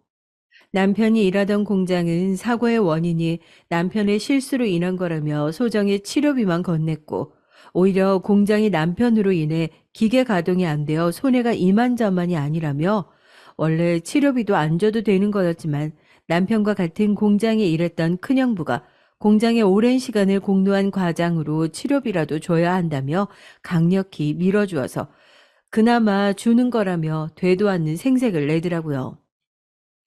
마음 같아서는 드라마에 나오는 깡 좋은 주인공들 마냥 돈 봉투를 얼굴에 뿌려대며 필요 없으니 나가라고 소리치고 싶었지만 저는 현실을 살고 있는 아이 둘의 엄마였고 당장 남편의 병원비를 마련하는 것조차 힘겨웠던지라 그럴 수가 없었죠. 그 시절에는 산재보험 처리가 어려웠던 시기였고 그렇기에 당시에 제가 할 수 있는 건 이를 악물며 고개를 숙이는 일이었습니다. 둘째 딸마저 초등학교에 입학했기 때문에 아이들은 둘째 언니네 부탁해서 맡겼고 고향으로 내려가 부모님과 큰오빠가 일하는 과수원에서 함께 일을 도와 돈을 벌었어요. 당시 남편의 병원비는 언니 오빠들이 많이 도와주었고요. 그때 그 도움이 아니었다면 저는 하루하루가 너무 막막했을 것입니다. 그렇게 한 달, 두 달이 지나 몇 해가 흘렀어요. 그렇게 시간이 흐르는 동안 차도가 없던 남편과 줄줄이 새는 병원비들로 더 이상 형제들에게 손을 벌리기도 힘들었죠. 남편을 하루 종일 돌볼 수도 없었기에 요양보호사분에게 매달 비용을 지급해주기도 해야 했어요. 그런 시댁에서 보태주는 금액으로 어찌어찌 감당하긴 했었는데요. 그게 2년이 지나가니까 저 또한 힘에 버겁더라고요. 시댁도 형편이 좋은 편이 아니었고 자식이 남편만 있는 게 아니었기에 그저 제 눈치를 보며 저에게 미안하다 말하고는 보태주는 금액의 액수를 점점 줄여갔습니다. 그만큼 제가 내야 하는 비용이 점점 늘었죠. 후에 아이들과 함께 살기 위해 조금씩이나마 저축을 하고 있었는데 저축하는 비용을 줄여야 할 판이었어요. 아이들은 점점 커갔고 언제까지나 둘째 언니네에 맡겨둘 수는 없었던 노릇이었죠. 이러지도 저러지도 못하는 암울한 현실 속에 속상한 마음뿐이었고요. 그래서인지 저는 술을 찾게 되었답니다. 남편이 있는 병원 근처에서 홀로 술을 마시다 취해버린 저는 남편의 병실로 갔고 식물인간 상태인 남편 옆에서 울면서 당신 때문에 너무 힘들다는 푸념을 늘어놨습니다. 남편은 그런 제 푸념을 들은 건지 그 다음날 남편의 심전도 모니터가 가파르게 변했고 전 언제 잠들었는지 모를 간이 침대에서 벌떡 일어나 숙취를 느낄 새도 없이 남편을 살펴야 했어요. 남편의 상태가 좋아 보이지 않았고 전 급하게 의사를 불렀죠. 의사가 와서 급한 대로 응급처치를 취했지만 이내 남편의 심전도 모니터는 일직선을 향해 갔습니다. 삐 소리와 함께 남편의 머리 위로 흰 천이 덮였어요. 꼭 저 때문에 남편이 그렇게 가버린 것만 같아 죄책감이 들었습니다. 제가 괜히 술 먹고 주정 부리며 푸념이나 하는 바람에 그리 된 것만 같아 마음이 무척이나 괴로웠어요. 어떤 정신으로 장례를 치렀는지 모르겠더라고요. 오랜만에 만난 아들과 딸은 하루가 다르게 부쩍 자랐고 전 두 자녀를 부둥켜 안으며 연신 눈물을 흘렸습니다. 그런데 아이들은 아빠를 잃은 아들과 딸치곤 꽤나 덤덤해 보였어요. 고작 초등학생이었던 아들인지라 아직 어려서 상황 파악이 안 되었던 건지 아니면 남편이 사고가 났던 날 이미 남편의 죽음을 예상했던 건지 저보다 더 침착하게 행동했죠.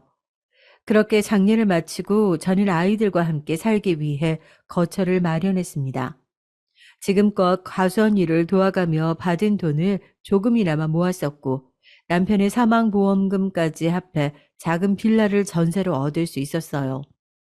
그러고는 시장 안에 모퉁이 쪽에 상가를 하나 얻어서 과수원에서 재배한 과일들을 판매하는 일을 하기로 결심했죠. 가게를 차리는 데에는 부모님과 큰오빠가 도와주셨어요. 도와주는 대가로 판매 수익의 몇 프로 정도 상황에 맞게 주기로 하고선 말이죠. 그렇게 재래시장의 작은 과일 가게로 시작했어요. 태어날 때부터 과일과 함께 살아왔던지라 과일에 관해서는 누구보다 잘 알았고 자신이 있었기에 이보다 더한 천직은 없었거든요. 다른 과일 가게에 비해 저렴하지만 신선한 품질이라는 소문이 동네에 퍼졌기에 가게는 장사하는 나름 잘 됐어요. 몸은 고단하고 힘들었지만 매달 매출은 제 예상을 뛰어넘었고 두 아이들을 키워내기에 큰 문제가 없었습니다. 아이들은 둘째 언니네에 있을 동안 몸도 마음도 꽤 성숙하게 변했더라고요. 가끔은 애 어른 같은 모습들을 종종 보여서 저를 놀라게 하기도 했고요. 무엇보다 두 아이 모두 공부에 대한 욕심이 많았고 그만큼 공부도 곧 잘했었어요. 공부 머리는 남편을 닮은 것 같아 다행이더라고요. 그렇게 저는 남편의 빈자리를 온전히 채울 수는 없었지만 조금이나마 덜 느끼게끔 노력했죠. 적어도 원하는 공부는 다 할 수 있게 다니고 싶다는 학원들은 모두 보내주었습니다. 제 옷 살 돈 아껴 아이들 옷 사줬고 저한테 쓸 돈 아껴 아이들 위해 썼어요. 덕분에 미용실도 가지 못해 머리만 길어졌죠. 그렇게 아이들을 위해 저는 하루도 쉼없이 장사를 했고 그렇게 몇 해가 흘렀어요. 유난히 날이 추웠던 어느 저녁에 또 한 번 청천벽력 같은 소식을 듣게 됐답니다. 제법 나이가 꽤 많았던 친정아빠의 부고 소식이었죠. 처음으로 가게 문을 닫고 장례식장으로 달려갔어요. 이미 언니와 오빠들은 모두 도착해 있었고 장례는 한참 진행 중이었습니다. 아이들은 두 번 와본 장례식장이라 제법 음식도 나르며 어른들을 도왔어요. 형제들이 많았고 언니 오빠들도 자식들이 다 있었기에 장례식장은 치러지는 3일 내내 사람들로 북적였습니다.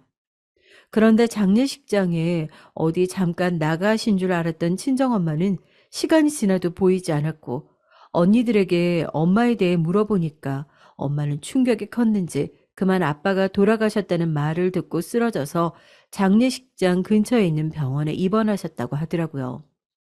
엎친 데 덮친 격이었죠. 친정엄마는 장례식 마지막 날 친정아빠의 발인을 앞두고 있을 때에서야 모습을 보였어요. 못 본 사이 주름도 많이 늘었고 살도 많이 빠지셨더라고요. 그 모습을 보는데 왜 그렇게 눈물이 났던 건지 아이들이 옆에서 보고 있음에도 전 친정엄마를 끌어안고 울었습니다. 그렇게 장례를 모두 마치고 친정엄마는 저희 보고 본인 걱정은 말라며 스스로 요양원에 들어갔고 저희 육남매는 아빠가 남겨놓은 재산 분할에 들어갔어요. 형제가 많았기에 나중에 서로 재며 따지다가 형제 사이가 멀어질지도 모른다며 큰오빠와 작은오빠가 추진해서 시작했던 것이었죠. 그리고 다행히 친정아빠는 돌아가시기 전에 자신이 곧 세상을 떠난 거란 걸 직감했던 것인지 유산 분배를 해두었다고 하더라고요. 아빠는 대단하진 않지만 과수원으로 있던 땅들과 그 밖에도 고향 지역 쪽에 땅을 몇 평 더 갖고 있었고 아빠가 나누어 놓은 유산대로 저도 엄청 크진 않지만 그렇다고 작지도 않으며 제법 가치가 있어 보이는 땅을 받았죠.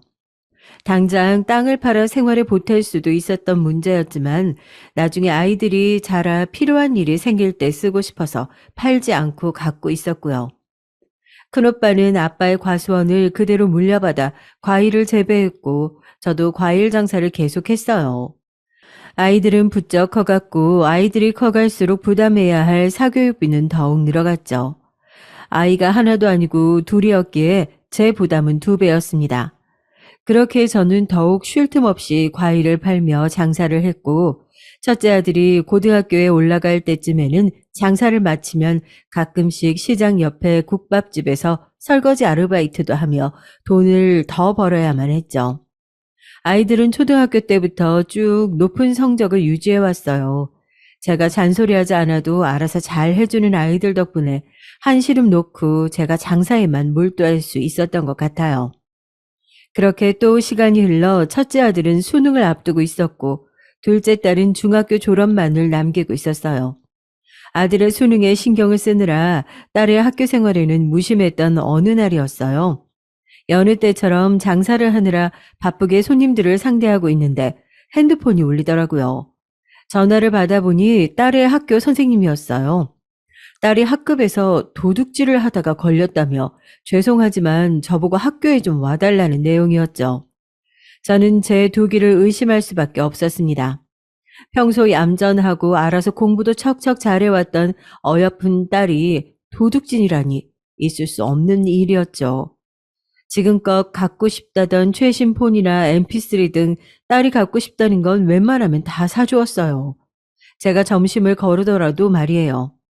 믿기지가 않아 잠시 옆에 있는 채소 가게 아주머니에게 가게 좀 봐달라 부탁한 뒤 가게 셔터도 내리지 않고 학교로 달려갔죠. 달려간 교무실에는 딸과 다른 여학생, 그리고 그 학생 엄마로 보이는 중년 여성분이 앉아 있었죠.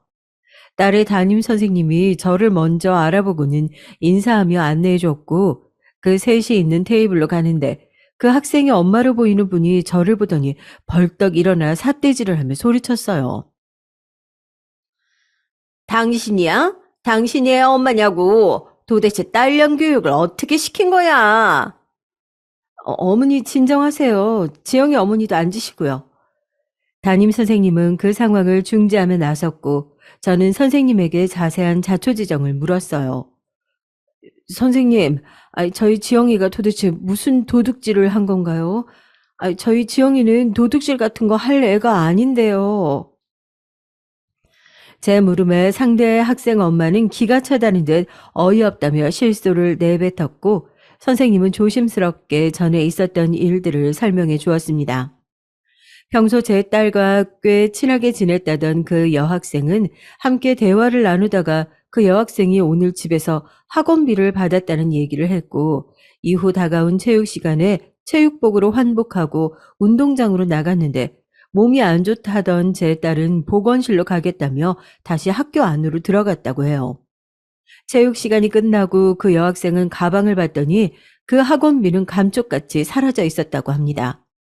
그걸 알게 된 여학생은 바로 담임 선생님에게 말했고 모든 수업이 끝난 뒤 종례 시간 때 모두 가방 안에 물건들을 책상 위로 올려두게 했는데 딸아이 가방에서 잃어버렸다던 그 학생의 학원비 봉투가 있었다며 정황상 제 딸이 그 학원비에 손을 댄 게 맞다는 것 같다고 하셨죠.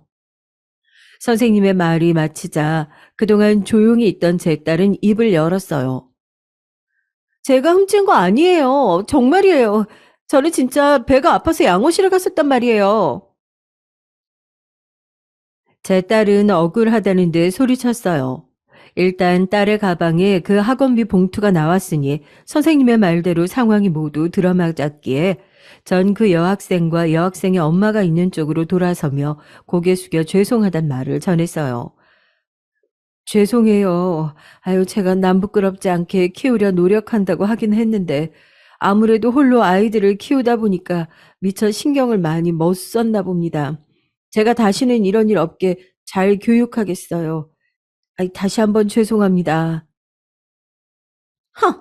뭐 돈이 없어지기 전에 찾았으니까 더 이상 말은 안 하겠는데 앞으로 조심하세요. 이후 헛기침을 내뱉어 보이던 여학생의 엄마는 말을 마치곤 그 여학생을 데리고 교무실을 빠져나갔고 딸은 끝까지 자신이 훔친 적이 없다며 억울하다는 말을 남기곤 씩씩대며 교무실을 나갔어요. 저는 담임 선생님에게도 죄송하다는 인사를 하곤 딸을 쫓아갔습니다. 제가 자기 뒤를 쫓아오고 있다는 걸 안 딸은 갑자기 가던 길을 멈추더니 제게 소리치더라고요. 엄마는 아무것도 모르면서 거기서 왜 걔네 엄마한테 사과를 해? 도대체 뭐가 죄송한 건데? 엄마가 거기서 그렇게 나와버리니까 진짜 내가 도둑년이라도 된 것 같잖아. 엄마는, 너희 선생님 말을 들었을 때 상황이 들어맞길래 그런 건 줄 알았지. 담임 말이면 다 진짠 줄 알아? 내 말은 믿지도 않고 담임 말만 믿는 거냐고. 누가 나한테 뒤집어 씌운 것 같단 말이야.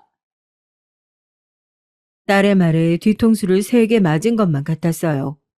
분명 학교에 오기 전까지만 해도 제 딸이 그럴 리가 없다고 생각했는데 왜 선생님의 말만 듣고 딸이 그랬을 거라 생각했는지 분명 딸이 억울함을 호소했음에도 딸의 말은 듣지도 않던 제 자신을 뒤돌아보게 되면서 아차 싶더라고요.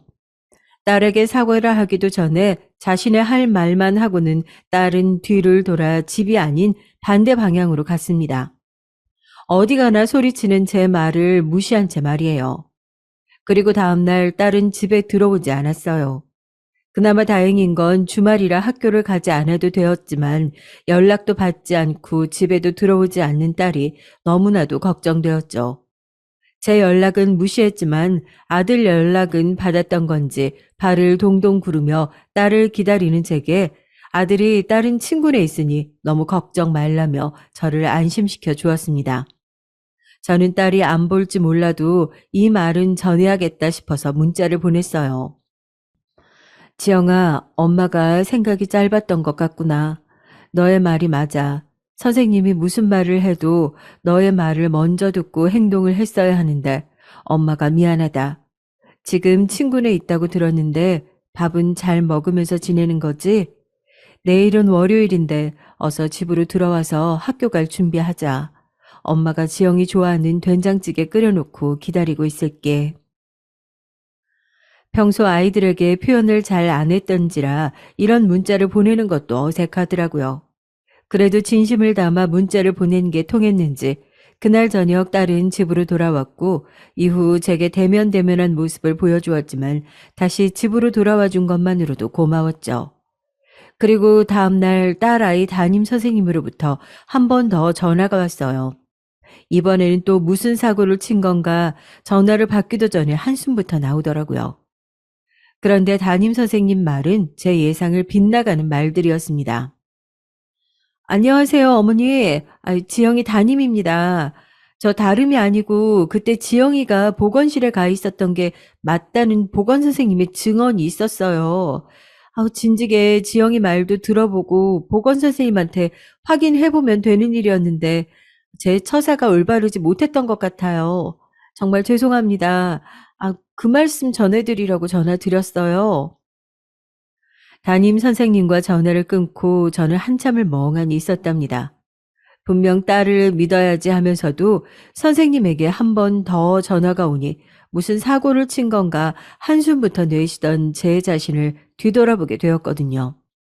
딸의 말이 진실이 되던 그날 딸에게 문자로 미안하단 말을 전하긴 했지만 얼굴 보고 제대로 얘기 좀 해야겠다 싶어 저는 여느 때보다 일찍 장사를 마치고 집으로 귀가했어요. 근처에서 일하며 친해진 주변 상인들에게 좋은 재료들을 싸게 얻어 집에서 불고기와 잡채 등 한상 거하게 차리고 아이들이 올 때까지 기다렸죠. 그런데 저녁 시간대가 한참이 지나도 아이들은 들어오지 않았어요. 결국 참다 못한 제가 전화를 걸어 물었죠. 아들은 곧 수능이 한참이라 학원 끝나고 독서실에서 늦게까지 공부하고 들어간다고 했고 딸아이는 전화를 받지 않더라고요. 분명 학원도 다 끝난 시간인데 걱정되는 마음에 딸이 다니던 보습학원에 전화를 걸어보았더니 오늘 딸이 학원을 나오지 않았다면서 이런 적이 없었는데 집에 무슨 일이 있느냐며 오히려 제게 되묻더군요. 16 한참 사춘기인 시기에 아이를 믿어주지 못해 올바른 길로 인도하기보다는 엇나가게 만든 자의 잘못이 크다 느껴 참 가슴 아팠죠. 그날 밤 10시가 넘어서야 딸은 집에 들어왔고 다 식어버린 밥상을 보더니 묻더라고요. 이게 다 뭐야? 무슨 잔치 있었어? 너랑 지석이 주려고 엄마가 간만에 솜씨 좀 발휘해봤지. 사실 아까 담임 선생님한테 전화가 왔었어. 보건 선생님이 너 누명 벗겨주었다면서. 진즉에 엄마가 너의 말을 믿어주었어야 됐는데 아휴, 얼굴 보고 다시 한번 사과하고 싶었어. 제 진심 어린 말에도 딸은 뚱한 표정을 시종일관 보이며 퉁명하게 말했어요. 됐어. 지난 일 더 이상 생각하고 싶지도 않고 난 학원 끝나고 친구들이랑 밥 먹고 왔어. 오빠도 오늘 늦게 온다던데 냉장고에 넣어두면 내일 알아서 데펴서 먹을게. 저는 딸의 말대로 다 식어버린 밥상을 그대로 치웠고 남은 음식들은 냉장고에 넣어두었습니다. 도통 딸이 진심으로 제 사과를 받아준 건지 알 수 없는 모습에 그저 잘 전해졌기를 바라는 마음뿐이었죠. 그로부터 며칠이 지나 아들의 수능 날이 다가왔어요. 꼭두 새벽부터 일어나 아들의 도시락을 준비했고 가게 문을 조금 늦게 열더라도 아들의 학교까지 같이 가서 응원해 주었습니다. 아들도 긴장했는지 연신 숨을 들이마시다 내쉬고를 반복하더라고요. 저는 평소 하던 대로만 하면 문제 없을 거라며 나름 힘을 북돋아 주었죠. 아들은 의대를 가고 싶어 했고 평소 좋은 성적만을 유지해온 아들이었기에 큰 걱정은 없었습니다.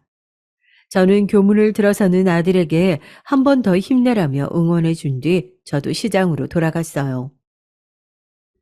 그런데 제가 괜히 더 떨리더라고요. 부디 별 탈 없이 무사히 수능을 치를 수 있게 해달라고 하늘에 있는 남편에게 빌었습니다. 그리고 그 소원이 와닿은 것인지 발표날 아들은 원하는 학교에 척하니 붙었고 한시름 놓인 마음으로 축하한다 말해주었습니다. 그런데 아들은 대학에 들어가더니 지금껏 못 놀았던 것들을 풀기라도 하듯이 매번 술 마시고 늦게 들어오고 외박하는 날도 늘었죠. 공부한다며 비싼 등록금을 주고 대학에 보냈더니 온종일 술 퍼마시고 들어오는 아들을 보니 제대로 졸업이나 할 수 있을까 걱정이 되더라고요. 그리고 되레 걱정이었던 딸은 고등학교에 올라가더니 착실히 공부에 매진했고 본인도 오빠 따라서 의대에 가고 싶다며 과외를 추가해달라고 했어요. 아들 등록금에 딸까지 과외를 시키려고 하니까 평소에 매출이 잘 나와도 빠듯하더라고요. 이제 딸아이마저 대학에 들어가게 되면 등록금도 2배로 들 텐데 벌써부터 막막했습니다. 이렇게 해야 하나 고민하고 있을 찰나 둘째 언니에게 오랜만에 연락이 왔고 뜻밖의 소식을 가져다 주었어요. 예전에 친정아빠의 유산으로 받은 땅이 리조트를 건설한다며 곧 재개발에 들어간다는 소식이었죠. 덕분에 땅값은 배의 배로 불어났고 평수도 작은 평수는 아니었기에 돌아올 수익은 제 예상보다 훨씬 올라 있었습니다. 둘째 언니는 부동산 일을 하고 있었기에 그쪽으로는 빠삭했고 이런 소식은 누구보다 빨랐죠. 소식이 들려온 지 몇 달이 흘러 소식은 현실이 되었고 통장이 처음 보는 숫자가 찍혀 들어왔어요. 이 돈을 어떻게 굴려야 하나 무작정 통장에 넣어두는 게 좋을지 고민하고 있는데 둘째 언니가 또 한 번 좋은 정보를 주었습니다. 서울 근교에 있는 수도권 지역의 한 구옥 아파트를 투자할 겸 사서 세를 주라는 정보였고 저는 언니의 말을 따랐죠. 처음에는 이런 구옥 아파트를 왜 사려는 건지 이해하지를 못했지만 둘째 언니의 말이니 한번 믿어보자고 했어요. 구옥 아파트였기에 집값이 비싼 편도 아니었고 2채 정도 사도 무리가 되지 않아 돈이 어느 정도 남았죠. 딸의 대학 등록금에 살고 있는 전셋집을 나와 다른 집을 사서 갈 수도 있는 정도였어요. 그렇게 저는 좀 더 넓은 아파트로 이사를 갔고 딸은 더 넓은 방이 생겨서 좋다며 기뻐했습니다. 이후 딸도 수능을 앞둔 수능생이 되었고 밤낮을 책상 앞에서 공부에 매진했어요. 아들 녀석은 공부는 잘 하는 건지 술만 마시고 늦게 들어오던 생활을 계속 이어가다가 군대에 갔고 가끔씩 편지를 보내왔었죠. 어느새 여자친구도 사귄 건지 아들 여자친구라는 아이는 아들 훈련소 입소 온 날 함께 따라가더니 옆에서 저보다는 더 눈물을 흘리더라고요. 그리고 시간이 흘러 딸의 수능날이 다가왔어요. 지금까지 잘 공부해왔기에 잘 볼 거라 믿었는데 수능을 마치고 온 딸의 표정이 썩 좋지 않더라고요. 긴장을 너무 한 탓인지 수능을 잘 보지 못했다며 아무래도 재수를 해야 할 것 같다는 말을 했어요. 이후 딸은 재수학원에 다녔고 코피까지 흘려가며 열심히 공부한 덕분에 아들 녀석보다 더 이름 있는 의대에 합격할 수 있었답니다. 그동안 딸이 얼마나 고생을 한지 알았기에 그 누구보다 기뻤고 딸이 자랑스럽고 대견했죠. 딸아이는 대학에 입학해서도 그 훌륭한 아이들을 제치고 장학금도 타며 제 걱정들이 무색하리만큼 잘 해주었어요. 그리고 아들은 제대하고 그나마 정신을 좀 깨우친 건지 전처럼 마냥 놀지만은 않고 제법 공부를 다시 시작하더니 바닥치던 성적을 조금씩 끌어올리더라고요. 저도 지금껏 모아둔 돈을 투자해 가게를 확장해서 더 이상 시장에 있는 작은 과일 가게가 아니라 변화하는 시대에 발맞춰 번화가에 놓인 색다른 과일 가게로 전략해서 재탄생시켰습니다. 그랬더니 그 전에도 꽤 잘 되었던 장사는 더욱이 잘 나갔고 바쁜 현대인들이 쉽게 먹을 수 있게 과일을 잘라 컵 안에 넣어 판매하거나 과일을 곁들이는 샐러드와 음료까지 판매하며 손님들이 더욱 즐겨 찾을 수 있는 과일 가게로 판매 폭을 넓혔어요. 큰오빠와 첫째 언니의 아이디어를 적극적으로 수용해서 진행해 본 건데 결과는 대성공적이었습니다. 제 장사가 잘 될수록 친정 아빠에게 물려받은 큰오빠네 과수원도 바빠졌어요. 하루는 저희 가게가 너무 장사가 잘 돼서 과수원도 쉴 틈이 없다며 사람을 고용해야 할 것 같다는 행복한 고민을 늘어놓더라고요.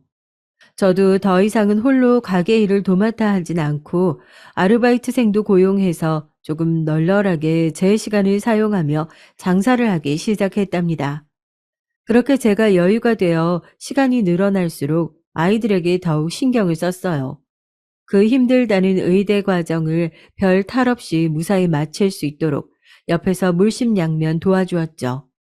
그 덕분인지 딸아이는 그렇게 의대 6년을 마지막까지도 좋은 성적으로 졸업했고 국가고시도 한 번에 합격해서 유명한 대학 병원 인턴에 들어가게 되었어요.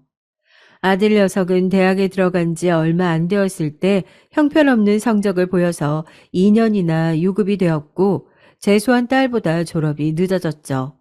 그래도 제대한 후부터는 마음 다잡고 공부하는 듯 보였고 다시 유급되는 일은 없었습니다. 그렇게 아들이 본과 4학년에 올라 의사 국가고시를 앞두고 있을 때였어요. 그 중요한 시기에 웬 여자와 손을 잡고 제가 있는 가게에 오더니 할 말이 있다며 저를 놀라게 할 발표를 했습니다. 엄마, 나 결혼하고 싶어. 허락해줘. 갑작스레 찾아와 결혼이라니 이게 무슨 뚱딴지 같은 소리인가 싶어서 멍하니 아들 옆에 함께 손을 잡고 있는 그 여자를 쳐다봤어요. 그 여자는 다름 아닌 제 가게 아르바이트생이었어요.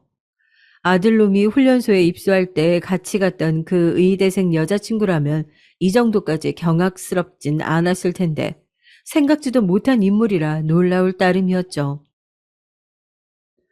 저 사실 사장님 지석 오빠 아이를 가졌어요. 그리고 다음 이어진 알바생의 말에 그만 화를 참지 못하고 뺨을 때렸습니다. 찰싹하는 소리가 가게 전체를 울렸어요. 그날 손님이 없어서 그나마 다행이었죠. 결혼 발표에 이어 임신 발표라니 제 아들놈과 이 알바생이 만나고 있는지도 몰랐었는데 저를 속여가며 뒤에서 이런 악랄한 짓을 벌인 지금은 제 며느리이자 당시엔 알바생이었던 그 아이가 믿게만 느껴지더라고요. 엄마, 지금 이게 무슨 짓이야? 그러자 제 아들 녀석은 그 알바생을 가로막으며 제게 목소리를 높여 화를 내더라고요. 너야말로 지금 이게 무슨 짓이니? 어? 너 지금 국가고시가 코앞이야. 그런데 뭐? 임신? 결혼? 아우, 정신 차려. 지영이는 벌써 졸업해서 인턴 과정 중인데 넌 오빠가 돼서 창피하지도 않니? 어? 그리고 너도 사정이 딱해서 시급보다 더 쳐주면서 아르바이트 시켜줬더니 뒤에서 내 아들놈이랑 놀아나? 죄송해요, 사장님. 울분을 쏟아내며 삿대질하는 제 앞에 결국 알바생은 죄송하다며 눈물을 흘렸고 아들놈은 그런 알바생의 눈물을 닦아주며 제 앞에서 보던 말던 달래주기에 급급했습니다. 엄마는 왜 애를 울리고 그래? 이 아이 뱃속에 있는 내 애가 있다니까? 지금 같이 병원 다녀오는 길이야. 사주 됐대. 나와서 잘 키우고 싶어. 그러니까 제발 허락해줘요. 그러더니 웃고 제게 제발 허락해달라며 두 손 모아 부탁하는데 아직도 화가 나 속이 끓었지만 좀 더 침착하게 상황을 살피자며 스스로를 진정시켰죠. 그리고는 가게 옆에 있는 카페에 가서 얘기를 좀 더 나눠보기로 했어요. 그 말에 알바생은 그제야 울음을 그쳐 보이더라고요. 저는 그 모습마저 어찌나 여우 같아 보이던지 이 아이를 처음 만난 건 가게를 확장한 지 얼마 안 되어 막 아르바이트생을 구할 때였어요. 예쁘장하게 생긴 여자아이가 직접 찾아와 양식에 써온 이력서도 아닌 수기 이력서를 건네며 꼭 좀 아르바이트를 써달라고 부탁하더라고요.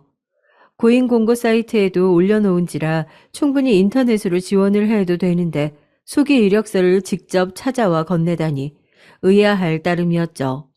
그런데 이력서를 보고 금세 알바생이 처한 상황을 알 수 있겠더라고요. 고등학교는 중퇴에 가족은 할머니가 전부였습니다. 사정을 자세히 들어보니 어린 시절 부모님을 여의고 할머니가 홀로 남은 본인을 키워주셨고 고등학생 때 부모님이 남겨놓은 빚 때문에 사채업자가 찾아와 할머니에게 해코지를 하는 바람에 쓰러져 병원 신세를 지게 되었다고요. 이후로 고등학교를 중퇴 후 아르바이트를 전전하며 지냈다고 하더라고요. 평일이고 주말이고 할 것 없이 낮에는 식당 일, 밤에는 대학교 쪽에 위치한 건전한 술집에서 아르바이트를 하며 겨우 할머니 병원비를 마련하고 있다며 그러다 최근에 일하던 식당에서 설거지하다가 그릇을 깼다는 이유로 해고당해서 다음 아르바이트 자리를 구하고 있었고 고등학교도 나오지 못한지라 다른 가게에선 다 퇴짜 맞고 오는 길에 저희 가게 앞에 아르바이트를 구한다는 안내문이 붙어 있는 것을 보고는 직접 찾아와 지원했다고 했어요. 집에 컴퓨터도 없고 급한 대로 빈 종이에 이력서를 수기로 써오게 된 거라며 해명을 하는데 사정이 워낙 딱해 보이고 전에 제가 남편이 사고를 당했을 때 병원비 마련하고자 고생했던 것들도 생각나 이 아이를 채용하기로 했고 시급도 당시 최저시급보단 단돈 1,000원이라도 더 챙겨주려고 했었죠. 그런데 일을 한 지 1년도 채 지나지 않아서 갑자기 제 아들놈의 아이를 가졌다니 저로선 황당하기 그지없을 일이었습니다. 저는 카페에 가 먼저 입을 열었어요. 아까 때린 건 미안하다. 근데 내가 평소에 너한테 얼마나 잘해줬니? 네 사정 알고 내가 너를 얼마나 챙겨줬는데 이렇게 뒤통수를 칠 수가 있어? 죄송해요. 사장님이 저를 좋게 생각해 주시고 챙겨주셨다는 거 알아요. 그런데 저 정말 지석이 오빠를 진심으로 좋아하고 있어요. 앞으로 지석 오빠 내조도 잘하고 아이도 잘 키울게요. 부족하겠지만 제가 더 노력할게요, 사장님. 제발 허락해 주세요. 그래, 엄마. 나도 진심이야. 제발 허락해줘. 맘 같아선 뱃속 아이야 당장 지우라고 하고 싶었지만 이미 자라고 있는 생명을 그래도 되나 싶고 또 서로 진심이라고 하는데 어떻게 해야 하나 고민이 컸어요. 지석이가 국가고시 합격하면 그때 생각해 보마. 아, 당장 알바도 자르고 애도 지우라고 하고 싶은데 지석이 네가 한참 중요한 시기라서 참는 거야. 제 말을 들은 아들놈은 기필코 국가고시를 합격하겠다며 다짐해 보였고 알바생을 데리고 카페를 유유히 나갔어요. 이후 알바생을 마주칠 때마다 전처럼 따뜻하게 대하진 못하겠더라고요. 그리고 아들은 자주 오던 가게도 발길을 끊으며 공부에 매진했습니다. 스터디도 가며 열성적인 모습을 보이더니 결국 국가고시를 합격해 보였답니다. 저는 결혼을 허락하는 대신 중졸의 부모도 없는 며느리를 내세우기 부끄러운 마음에 결혼식은 생략하고 혼인신고만 하라고 했고 아들놈이 인턴 과정을 모두 수료할 때까지 지분해 줄 수 없다 선언했어요. 그리고 그 전까지는 제 집에서 신혼 살림을 하며 며느리에겐 살림을 배우라고 일렀죠. 며느리는 올해로 24살밖에 되지 않은 어린 아기였기 때문에 집안일이 서툴 거라 생각했어요. 그런데 제 예상과는 다르게 일찍 부모님을 여의고 늙은 할머니를 도와 살림을 했던지라 집안 청소며 요리, 빨래 등 모든 일을 척척 잘 해내 보였습니다. 가끔 해 갖고 오는 음식들은 제가 하는 것보다 맛이 좋아서 놀랄 때도 있었죠. 하지만 무슨 이유 때문인지 곧 죽어도 칭찬은 입 밖으로 나오지 않더라고요. 사람을 학력이나 집안 배경으로 그 사람의 모든 걸 판단하는 건 옳지 않지만 죽어라 뒷바라지해서 아들 녀석 의대 졸업시켰더니 고작 데려온 여자가 비교도 안 되게 변변치 않음에 불만이 없을 수가 없었습니다. 딸아이도 그런 며느리를 고운 시선으로만 바라보지 않더군요. 저는 그렇게 며느리에게 따뜻한 말 한마디 하지 못하고 오히려 잔소리만 내뱉으며 시집살이를 시켰어요. 하루는 제 생일날이었어요. 두 자식과 며느리까지 함께 외식을 하자며 저를 데리고 소고기집을 데려갔고 저도 간만에 기분 좋게 메뉴판을 보며 무얼 먹을지 고르고 있는데 먼저 나온 밑반찬들을 보곤 헛구역질을 하며 화장실에 갔다 오는 며느리에게 혀를 차며 나무랐죠. 얘는 밥상 앞에 두고 채신머리 없게 헛구역질을 하니 음식 먹기도 전에 입맛부터 버렸다. 임신이 무슨 벼슬이니? 꼭 이렇게 시엠이 생일이라고 나온 식당에서 눈치 없게 헛구역질을 해야겠어. 제 말에 아들은 너무 그러지 말아달라며 며느리를 두둔했고 저는 다시 한번 혀를 차며 꼴 보기 싫다 말하곤 며느리를 등지고 앉아 식사했죠. 그 당시 한참 입덧할 시기라는 걸 알면서도 그땐 왜 그렇게 모진 말로 며느리를 상처 주었는지 이제 와서 생각해보면 제가 참 못난 시어머니였구나 싶습니다. 그렇게 시간이 흘러 딸은 인턴 과정마저 좋은 성적으로 수료하고 레지던트 과정까지 탄탄대로를 걸었고 아들네는 건강한 남자아이를 등남했어요. 인턴 과정이 끝나면 레지던트를 밟기 전에 육아에만 매진하겠다던 아들놈에게 그러면 돈을 한 푼도 보태지 않겠다며 으름장을 놨더니 군말 없이 생각을 고치겠다고 하더군요. 제 나이가 많은 나이는 아님에도 손주를 보게 되어서 어색하면서도 제 아들 얼굴이 군데군데 보여 손주가 참 예쁘다가 손주를 남편이 봤으면 얼마나 더 예뻐했을까 하는 맘에 남편 생각도 나 슬프다가도 또 손주를 낳아준 며느리를 생각하니 손주도 밉게 느껴지고 참 여러모로 복잡한 심경이었습니다. 그래도 증손주 소식에 어느새 백발노인이 된 친정엄마는 너무도 기뻐하며 이제 죽어도 여한이 없다는 말만 늘어놓으셨어요. 친정엄마는 친정아빠가 돌아가실 적에 홀로 들어간 요양병원에서 3년 정도 계시다 너무 답답하다며 나와 결국엔 다시 집으로 들어갔고 큰오빠네가 모시고 계십니다. 친정엄마는 증손주가 너무나 보고 싶다며 몸도 성치 않으신 분이 기어코 저희 집으로 오겠다고 떼를 쓰는 바람에 주말에 시간 내어 저희 가족이 모두 고향으로 내려갔어요. 친정엄마는 어느새 꼬부라진 허리를 한 손으로 움켜쥐고 다른 한 손으론 지팡이를 짚으며 저희를 대문 앞까지 마중 나오셨고 며느리와 제가 친정엄마를 부축하며 안으로 모셨어요. 그리고 아직도 돌도 안 된 아기를 보더니 친정엄마는 아기가 아주 건강해 보인다며 주름진 입가에 웃음꽃을 활짝 피워 보였죠. 큰오빠와 올케 언니도 저희 가족들을 반갑게 맞이해 주었습니다. 안에 밥상을 차려 두었다며 식구가 많아 따로 상을 펴 준비한 거실로 안내해 주었고 저희는 오랜만에 모여 다 같이 식사를 했어요. 그러다 큰오빠가 먼저 입을 열었죠. 참, 영희야. 너 그때 영화가 알려줘서 산 아파트 집값 엄청 올랐다더라. 거기 들어가 보니까 내년에 재개발 들어간다는데 너도 얘기 들었니? 안 그래도 저번에 둘째 언니가 말해주더라. 야, 영희 너 완전 부자 됐더라. 나도 아빠한테 이 과수원 말고 땅이라 달라고 할걸. 너 나중에 잘 돼도 이 오빠 잊지 말아야 된다. 큰오빠는 웃으며 말했고 저 또한 당연한 말을 한다며 웃어 넘겨 보였죠. 예전에 친정아빠 유산으로 받은 땅을 리조트 건설로 인해 건설사에서 배에 배로 땅값을 받아 둘째 언니에게 말을 듣고 서울 근교 아파트를 구매했던 일에 관해 말하는 거였어요. 이 내용은 제 아들과 딸은 몰랐던 얘기였기에 아니나 다를까 식사 자리가 파하고 저를 불러 아까 큰오빠가 한 말에 대해 묻더라고요. 저는 솔직하게 지금껏 불어난 제 재산에 대해 얘기를 했어요.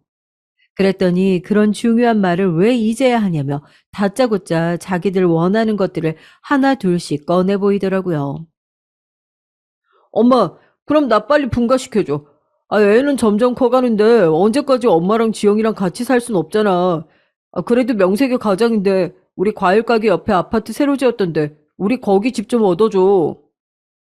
엄마, 나 차 좀 사줘. 오빠는 결혼했다고 차 사줬잖아. 나도 매일같이 지옥철 타고 다니는 거 안 그래도 힘들었단 말이야. 꼭 저에게 돈이라도 맡겨둔 것 마냥 집과 차를 사달라는 아들놈과 딸년을 보며 회의감이 들더라고요. 지금껏 홀로 과일 팔아 그 비싼 의대 등록금 대주고 졸업시켜놨더니 효도까진 바라지도 않았지만 그 흔한 고맙다는 말 한 번 하지 않고는 뻔뻔하게 바라기만 하는 자식들이 미워지더라고요. 그런 제 입 밖으로는 좋은 소리가 나올 리 만무했죠. 으이그 이 못난 것들. 니들 눈에는 니 애미가 은행으로 보이드냐? 지금껏 니 애미가 홀로 과일 팔아서 그 비싼 의대 등록금 다 대주고 졸업시켜줬더니 이제는 집도 사주고 차도 사주길 바래. 저는 울분을 토해내며 고래고래 소리를 질렀어요.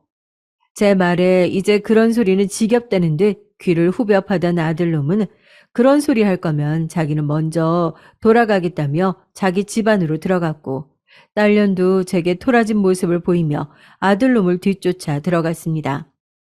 그러더니 며느리와 지 자식을 데리고 차에 타 저를 홀로 이곳에 두고 제 딸과 함께 아들놈은 떠났고 갑자기 집에 가버리는 자식들을 보며 큰 올케 언니가 묻더라고요.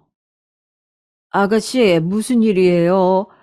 지석이가 갑자기 문을 콱 열고 들어오더니 지 마누라랑 새끼 데리고 가던데. 제가 어디 가냐고 물었더니 대답도 안 하고, 무슨 일이 있는 거예요? 올케 언니에게 이런 제 속사정을 모두 말할 순 없었고 별일 아니라며 대충 얼버무렸죠. 그리곤 그날 하루 오랜만에 친정 엄마와 함께 잠을 청하며 흘러나올 것 같은 눈물을 겨우 참았습니다. 다음날 집으로 돌아가니 두 자식들은 차갑게 저를 대하더라고요. 자식들의 차가운 눈초리가 가슴 아팠지만 그렇다고 이번에도 아무렇지 않게 원하는 것들을 다 들어주면 버릇 나빠질 거라 생각해서 마음 독하게 먹고 견뎌내기로 했습니다. 그렇게 며칠이 지나고 여느 날처럼 가게에 있다가 마감은 아르바이트생에게 넘기고 저녁을 먹으러 집으로 귀가하고 있었어요. 집을 다다를 때쯤 아파트 앞에 웬 응급차가 서 있었고 누가 어디 아픈가 보다 하고 그냥 지나치려는데 응급차에서 건장한 성인 남자 두세 명 정도가 나와서 저를 끌고 응급차 안으로 밀어 넣었어요. 저는 갑작스레 벌어진 상황에 이거 놓으라며 손을 뿌리치며 아둥바둥했지만 제 힘으로는 역부족이었죠. 저는 그렇게 알 수 없는 병원으로 끌려갔고 간호사들에 의해 환자복으로 갈아입게 됐습니다. 그리고 제가 끌려온 곳이 정신병원이라는 것을 알 수 있었죠. 그리고 의사가 와서 제가 갱년기 우울증과 조현병을 앓고 있다는 소견하에 가족들의 동의를 받고 입원하게 된 거라 설명하곤 일단 진정제를 놔주겠다며 꽤나 친절한 말투로 말했습니다. 우울증과 조현병이라니. 물론 지금껏 살아오면서 우울하다는 생각을 여러 번 하기는 했지만 절대 치료를 받을 정도는 아니었고 조현병을 전혀 앓고 있지도 않았죠. 저는 의사가 나가기 전에 소매를 붙들곤 억울함을 호소해봤어요. 선생님, 저는 그런 병을 앓고 있지 않아요. 전 누구보다 멀쩡하다고요. 제 말에 의사는 한숨을 내쉬며 제 손을 떼어내더니 곧 제게 사진 몇 장을 보여주었습니다. 그 사진은 전에 아들놈이 갑자기 결혼하겠다며 며느리를 데려온 날이었고 가게에서 제게 임신 소식을 밝히는 바람에 화를 참지 못한 제가 며느리에게 뺨을 때렸던 그날의 사진이었어요. 이때 당시에 CCTV를 통해 사진을 얻었구나 생각이 들었고 이 모든 건 자식들이 꾸민 일이라는 걸 금세 눈치챌 수 있었죠.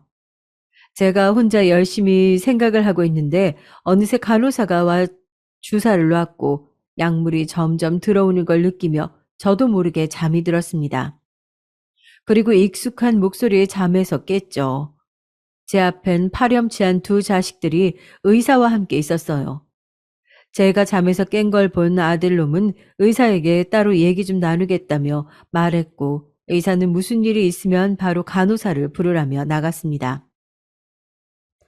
저희 너무 원망하지 말아요. 글쎄, 그거 달라고 할 때 조용히 줬으면, 이런 일 없었을 거 아니에요. 아들놈은 또다시 뻔뻔한 그 입을 나불댔고 저는 끓어오르는 분노와 서러움에 울며 말했습니다. 너희들이 어떻게 이럴 수가 있어?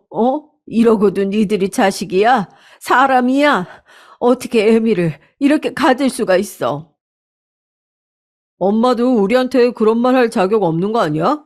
아빠 병원에 있을 때 엄마가 술 먹고 아빠 있는 병실 가서 주정 부리는 바람에 아빠 돌아가신 거 외갓집 식구들이 하는 말 다 들었어. 결국엔 엄마 때문에 아빠 돌아가신 거잖아. 네 아빠는 공장에서 사고가 났었어. 식물인간이었다고. 식물인간은 살아날 희망이라도 있어. 자가호흡하는 상태였다고. 엄마는 우리가 의사라는 걸 잊은 거야? 엄마가 그렇게 아빠한테 쓸데없는 말만 내뱉지 않았어도 아빠는 살아날 수 있었을지 모른다고.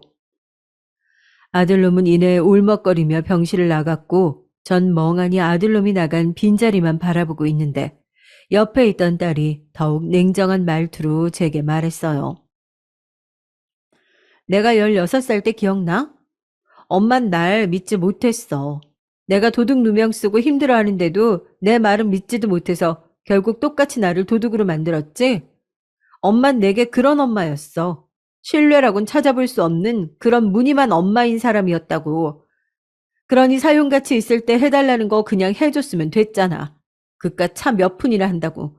그리고 오빠랑 내가 의사 꿈꿨던 건 엄마를 위해서가 아니라 돌아가신 아빠 때문이었어. 그러니 효도 같은 거 할 거란 헛된 착각하지 말고 이곳에서 얌전히 있어. 우리가 원하는 것만 갖게 되면 엄마도 여기서 나올 수 있을 테니까. 차갑게 식은 목소리 한 글자 한 글자가 더욱 선명하게 제 귓가에 꽂혔습니다. 그렇게 딸아이는 마지막까지 차갑게 저를 노려보더니 병실을 나섰어요. 그렇게 두 자식 놈들은 제 비수를 꽂는 말들만 남기고 떠났고 전 홀로 남은 병실에 주저앉아 가슴을 치며 소리쳐 울었습니다. 그 소리에 간호사들이 달려와 제게 한 번 더 주사를 놓았고 저는 그렇게 또 억지로 잠이 들게 됐죠. 그러다 잠에서 깨보니까 늦은 밤처럼 보였어요. 밖에 모든 불은 꺼져 있었고 시끄럽게 떠들던 환자들은 보이지 않았죠. 지금 놓인 제 상황에 그저 눈물만 흐르더라고요.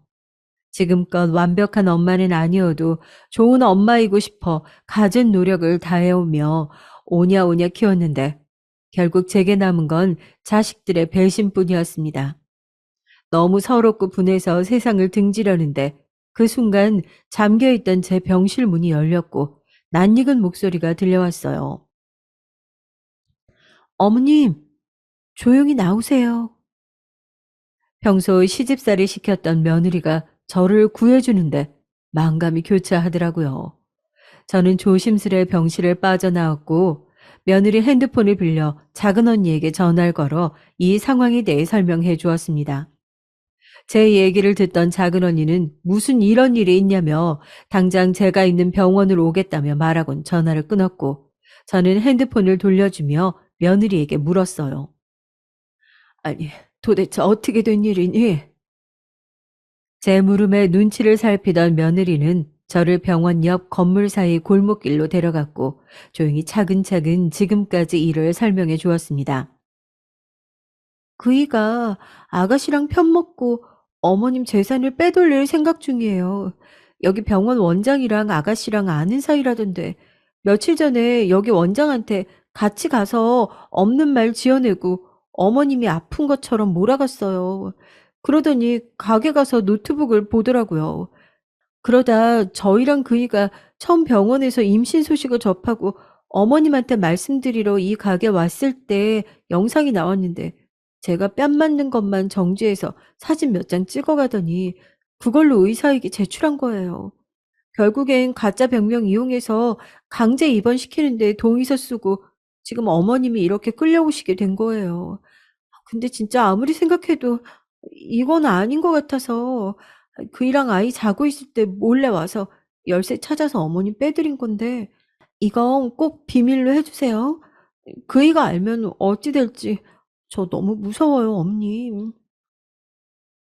침착하게 지금까지 있던 일들을 며느리는 제게 빠짐없이 설명해 줬고, 전 그런 며느리에게 고마운 마음과 지금껏 고아라며 천대하고 가방끈 짧다며 무시했던 지난 일들이 주마등처럼 흘러가면서 미안한 마음도 함께 들었습니다. 그렇게 얘기하고 있을 찰나 작은 언니네 차가 보였고, 저는 마지막으로 며느리에게 두 손을 꼭 잡으며 진심으로 고맙다고 말을 전했죠. 그리고 병원 앞에 차를 대곤 주변을 서성이는 작은 언니와 작은 형부 곁으로 갔어요. 두 사람은 제 꼴을 보더니 담요를 덮어주며 저를 차 안으로 안내해 줬습니다. 이게 다 무슨 일이라니. 아니 안 그래도 어제 지석이랑 지영이가 네가 갖고 있는 아파트에 대해 물어보던데 무슨 일이 있었던 거야? 작은 언니는 뒷자리에 저와 함께 앉아 제 어깨를 쓸어주며 물었어요. 그리고 전 지금까지 있던 일들을 설명해 주었죠. 작은 언니와 운전 중인 작은 형부마저 어떻게 그럴 수가 있냐며 노발대발하는 바람에 난리도 아니었습니다. 그날은 집이 아닌 작은 언니네로 향했고 언니 옷을 빌려 입곤 환자복을 벗어 던졌답니다. 그리고 다음날 이른 아침부터 언니와 형부가 저를 데리고 다른 병원의 정신과로 가서 제 진단을 받았어요. 제 정신에는 문제가 없다는 소견을 받아볼 수 있었습니다. 그리고 변호사였던 작은 형부의 도움으로 인신보호 구제 청구를 했고 그 결과 구제 해제라는 결정을 받아낼 수 있었습니다. 이후 다신 가고 싶지 않은 그 병원으로 돌아갔고 법원 결정대로 전 퇴원이 확정되었고 그렇게 당당하게 제 핸드폰을 되찾아올 수 있었어요. 다행히 제 재산을 빼돌리기 전이라 제 재산도 무사히 지킬 수 있었고 두 자식 놈들은 바로 집에서 내쫓았습니다. 다만 어찌 보면 제 생명의 은인이기도 한 며느리가 신경 쓰이더라고요. 해서 아들 몰래 며느리에게만 많지는 않지만 그렇다고 적지도 않은 돈을 쥐어주며 나름 보상을 해 보였습니다. 이 사실은 작은 언니가 형제들에게 모두 전해서 친정 엄마를 제외한 모든 식구들이 알게 됐어요. 제 형제들은 모두 제 자식들을 파렴치한 놈이라며 그런 불효막심한 것들은 엄마의 소중함을 진심으로 깨우쳐야 한다며 저보고 마음 굳게 먹으라고 당부했습니다. 그리고 현재 자식들과는 완전히 절연하고 작은 형부의 추진하에 두 자식들은 감금죄로 고소한 상태예요. 사실 아직도 마음이 좋지는 않아요. 제 자식들이 어미가 아닌 돈을 선택하게 만든 게 제 탓이 아닌가 싶은 생각도 문득 든답니다. 자식들을 키워온 건 그 누구도 아닌 바로 제 자신이니까요. 하지만 제 형제들의 말처럼 마음 독하게 먹고 끝까지 자식들에게 약해지지 않는 제가 되려고 노력 중입니다. 그리고 앞으로는 누구보다 제 자신을 제일 아끼며 살아가고자 해요. 지금껏 자식들에게 퍼주느라 못했던 여행도 다니고 즐겁게 쇼핑도 하면서 말이죠.